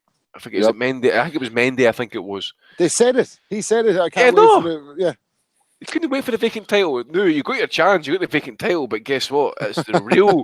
It's the real Burnett that's coming for you this time, baby. Fucking hell! Imagine that though. That's you know what I mean. Pay-per-view, baby, as well. Come to pay-per-view. Pay-per-view. And Eddie, a huge belly of the week for Eddie on the back of that, what he said in his tweet. It is pay-per-view. Number one, it is pay-per-view in the UK. And number two, I believe Luke can do it. Strong front runner so far, Eddie. We've only had one. Yeah, go be Eddie. But then we've got some casual comments from Jamie Brame 88. White would knock Fury out. Wilder is one of the worst heavyweights. Fury can't finish fights. He couldn't put Wilder away. Also from Sky Sports, we have Fabio Wardleys. I don't know who he is. I think he's a up-and-comer boxer. Top 5 British heavyweights. Number 1, Dillian White. Number 2, Tyson Fury. Number 3, Anthony Joshua. 4, Chisora. 5, Aussie's favorite, David Allen. That's another nomination. Here is Fabio Wardley's managed by Dillian White. That's why he's Dillian White at 1. Imagine going home, he manages the 4th best heavyweight in the country. So he probably has himself at 6. I don't even know if he's a heavyweight. Anyway, Prime Tyke Myson Bolo Yang 78 on Twitter says, "Value of the week for this greedy cunt," referring to Anthony Durrell. Jay Calderon Boxing Talk came out with a story this week about how he ran into Anthony Durrell. He told him he couldn't do a 10-second drop because I wasn't. Then a fan asked him to take a picture with his kid, and he said it's $20 a picture. What a prick! Yeah, what a fucking prick. But he got his picture taken. Was it by Andre Ward for fuck all? And included is a picture of him just kind of standing there looking sheepish too. So I don't know where he got that picture or if he had to pay. The man just probably took that picture out of spite. It was like, all right, you want $20 to take this picture without you? You know what I mean? Yeah. But yeah, what an asshole. I mean, if you don't have time for your fans in boxing, it's one thing, but to try and charge them for a fucking photograph sounds like something the Rhino Whites could get down with, though. Yeah, the other thing I want to add on to that one though is, weren't they at some kind of convention where you essentially you fucking pay to meet the guys anyway? The context is not really made clear. Okay. It's just thought I'd read something on that thread a little bit later about how, like the people was that, or this happened at some kind of event where they paid to meet the fighters of some sort. I don't know exactly what you call that, but I mean, they paid to fucking get in there. Take a picture, fuck's sake. He's hardly the first person to pull something like this, but although usually you see it in the sports world of guys who are retired and blown all their money and they just kind of, that's all they do is go around. Like, I think Riddick Bowe is one of them. See it in the MMA world as well. Another one from Tom 1984. I love IFL TV, but when Coogan Cassius starts a tweet, my interview today with, I'm straight there. Brilliant. So just a retweet me Coogan moment there. Mike Coppinger's pound for pound list has been nominated. It doesn't look that bad to me. He's got Canelo at 1. It's Mike Coppinger, for fuck's sake. Of course it's fucking up there. It's not great. He's got Canelo at 1, Lomachenko 2, Crawford 3, Spence 4, Golovkin 5, Usyk 6, 7, Inoue 8, Mikey Garcia 9, Estrada, and 10, Jarrett Hurd. Well, that one hasn't aged well. Jarrett Hurd is not pound for pound. Was Golovkin still pound for pound at this point? Golovkin is on like 5 on his list. I'm not. If from my perspective though, I'm not going to really. I don't think he is. Even though I think he beat Canelo twice, he didn't do enough. So, I'm not going to give him pound for pound. Bronze Bomber. We all know who that is. Deontay Wilder. This was on Cinco de Mayo. I would like to wish all my Muslim friends around the world Ramadan Mubarak. May the month of Ramadan bring peace and prosperity to you and your families. Hashtag Bomb Squad. Oh my God. It's surprising they deleted that, by the way. Fucking fatwas are getting issued right now, by the way. And then if you say it in his there's no way that's you of the week. That's fucking gold of the week. If you say it in his voice, it makes it even better. Bomb Squad. At the end of that quaint statement, Muslims, he hits it with a bomb squad. It's brilliant. In no way related to the terror attackers. Could have been worse. He could have hashtagged and put He could have put S-Fest or something like that, It's in no way related to the terror attacks tonight of Ariana Grande that we remember to this day. To this day. We will never forget. Do you gentlemen have any nominations? That's all I've got. Yeah, I've got one for a guy called Tom Freeze, at Tom the Gambler. Basically, Eric Raskin put out a tweet yesterday, basically saying it's kind of mind-boggling that Manny Pacquiao at age 40, after 70 pro fights, with his fighting style, is still fighting elite opposition and is considered about even money to win the fight against Keith Thurman, right? Tom Freeze pipes up. He's never fought elite fighters except after their prime. He was pumped up by Vegas, beating washed up, mostly Mexicans, so Vegas could capitalize on the Filipinos and Mexicans in Vegas. So there you go, guys. Manny Pacquiao's career is nothing but a fucking mirage. So Tom Freeze, he's definitely got definitely got a nomination this week.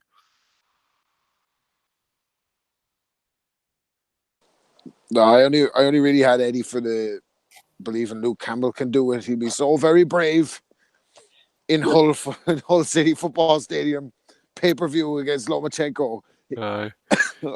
For me, it's a tough one between Eddie and Deontay. Gabe, any nominations? Sorry, I've got one last nomination, and it's for the big fat guy who weighed in at 350 pounds against Fabio Wardley. Just for the fact that he had even took the t-shirt off as well to show his big chippy tits off. So, yeah, big nomination. What was his name again? Lewandowski. Daniel Lewandowski or something like his name was. Yeah, I think so. Yeah, and like I said, if you look at his box rec picture. See, to be honest, you would be embarrassed, if it was us to go and fight like that. I would have asked for permission to wear a t-shirt for that fight, actually. What a fucking... I mean, see that when you got a t-shirt to fucking fit him? Fucking hell. Yeah. Dennis. He's 13 and 4 years now. Right. He's only 25 years old. Can you imagine? you imagine walking into B&M's asking for a t-shirt, by the way? I'm looking for a t-shirt. What size, sir? Triple fat bastard size, please. You gotta wonder about the strain on the fucking guy's heart, though, as well. At 25 stone in a fucking heavyweight fight contest, think you can have a heart attack on the spot. At drop dead at the weigh-in. Usually, the board they can wax lyrical about, or we're the safest and all that sort of stuff. See, at the end of the day, they don't give a shit. I mean, Christ, that guy's getting licensed to fight in this country. We've had James Toney fight in this country. We've had drug cheats fight in this country. It's just, they don't give a fuck. Shannon Briggs is still getting a license. Yeah, exactly. Kid Galahad came back. Yeah. Welcomed with open arms. So I think that's it. Oh, just got a last-minute submission here. Just an amusing one from Joe Goosen. I remember him saying this last night. Caleb Plant is a very exciting fighter. That has not been historically true, although, to be fair, his last fight was pretty good. Uska Tagi made him work for it. Yeah, that was pretty good. But overall, I would not call Caleb Plant the most exciting fighter to watch. Who are we voting for, gentlemen? Start with Andy. Eddie Hearn. Eddie has one. Gabe. Fauntleroy. Fauntleroy, yeah. Ozzy. It would be rude to go against the grain, so Eduardo. And Rob. Very, very tough choice between Wilder in fine form and Eddie Hearn, but it's got to be Eddie because I nominated him. So Eddie Hearn. That's a 5 for 5 for Eddie then. It's a unanimous decision. So congratulations, Eddie Hearn. You are Value of the Week winner. Lord Fauntleroy, I should say, and I'm going to look that up. All Americans listening, look that up, because then we might find this funnier. I think that is it for this week. Anyone have anything to add? Yes, I do have. I've just been notified in the chat just to ask about, give a quick Prince Patel update. So, Prince Patel, he's now 18-0, just the one draw on his record. Last time out, he was boxing in January against Ronald Ramos in Morrison's Pub in Budapest, where he claimed the vacant Universal Boxing Organization World Bantamweight title and the World Boxing Federation World Bantamweight title. So we've got a unified champ at bantamweight here. In the way, he's already quaking in his boots for the... pure shite in it. Yeah, completely understandable as well from anyway. I mean, Prince Patel, an unknown quantity, power in both hands.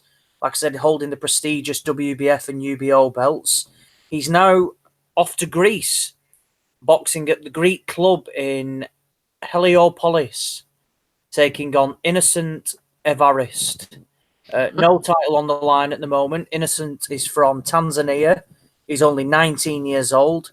He's 9-0, 2 draws, 7 of his wins coming by way of knockout. So Prince Patel, he's getting the passport out. He's doing a bit of sightseeing while he's taking in all these new countries, and he's taking he's building up that record and taking the wins as well. So I hope your man hits. He's taking the piss, no? I hope your man hits like one-time Joaquinho. I'm actually wrong as well. I thought he was boxing in Greece. He's actually boxing in Egypt. So he's off to Egypt, not Greece. He's boxing at the Greek club in Egypt. So, my apologies. I've just opened up the card. The commission, the Egyptian Professional Boxing Association, didn't even know they existed. And yeah, it's part of a big card. So get your tickets now, Friday the 24th of May. The Patel fan club is selling them. So, yeah, get out to Egypt and support the Patel. He's fighting during Ramadan. Oh, right, yeah. Okay. He mustn't abide by it or something like that, unless you can't fight during Ramadan, can you? You can't suck on any liquid during the day or anything like that. Maybe it'll be after or eat. Be a midnight fight. Pass. I've no idea. I've absolutely no idea. What happens if it's in a country in the north of Europe, but it's got 24-hour daylight? How can he eat then? Prince Patel has a solution for everything, Andy. Julian Williams. Fucked, he's all there, eh? Didn't Julian Williams give a Muslim celebration last night? I'm not sure if he's Muslim himself, but he certainly must have fought then during Ramadan. Yeah, what about Tyson Fury's interview with Michelle Joy Phelps in the bedroom? Tyson Fury lying, spread out on the bed. MGP sitting next to her, looking at her, amping cleavage and that, and he's moving hair out her eyes and all that sort of stuff. Did you go see it? Oh, you need to go watch it, man. Oh, I gotta watch that one. He's got the hand. He's got the hand with his head cradled in it and stuff like that. He's giving her the eyes and all that sort of stuff. You could just know he dipped her one like. That's the beginning of a delicious porno right there. Oh, what? We need Steve to save us from this madness. Anyway, that'll do it for us this week. Sorry. Does that mean that MJP has unified the division then? if rumors are to be believed. At multiple weights, possibly. Bomb Squad is next. From Rappin' Rob Kelly, Ozzie Smith, Gabe, the Texan Lewis, and Andrew Patterson, I'm Dave. We will see you next week. Please subscribe, like the YouTube video, subscribe to us on iTunes, follow us on Twitter, all that fun stuff. Join us on Patreon if you want to get this episode out early on iTunes each week, or get our bonus content, which we are continually working on releasing, punches from the past, all that fun shit. That'll do it. Rest in peace, Smokin' Burt Cooper and Harold Letterman. Bye. I want to tell you something. Jim, I got to tell you something. I got to tell you something, Jim. Jim, I got to tell you. Jim, I got to tell you something. When I say something, Jim, I tell you something. Jim, I tell you something. I got to tell you something. Jim, I got to tell you. Jim, I got to tell you something. I got to tell you, friend. You know, I got to tell you guys something. Jim, I got to tell you. Jim, I got to tell you something. Bob, I got to tell you. Bob, I got to tell you. Jim, I got to tell you something. Jim, I got to tell you something. I got to tell you. Jim, I got to tell you something. Jim, I got to tell you. Jim, I got to tell you. Jim, I got to tell you. Jim, I got to tell you. Friend, I got to tell you something. I got to tell you something. I got to tell you something, Jim. Jim, I got to tell you something. Jim, I got to tell you. But I got to tell you, Jim. Jim, I got to tell you something. I got to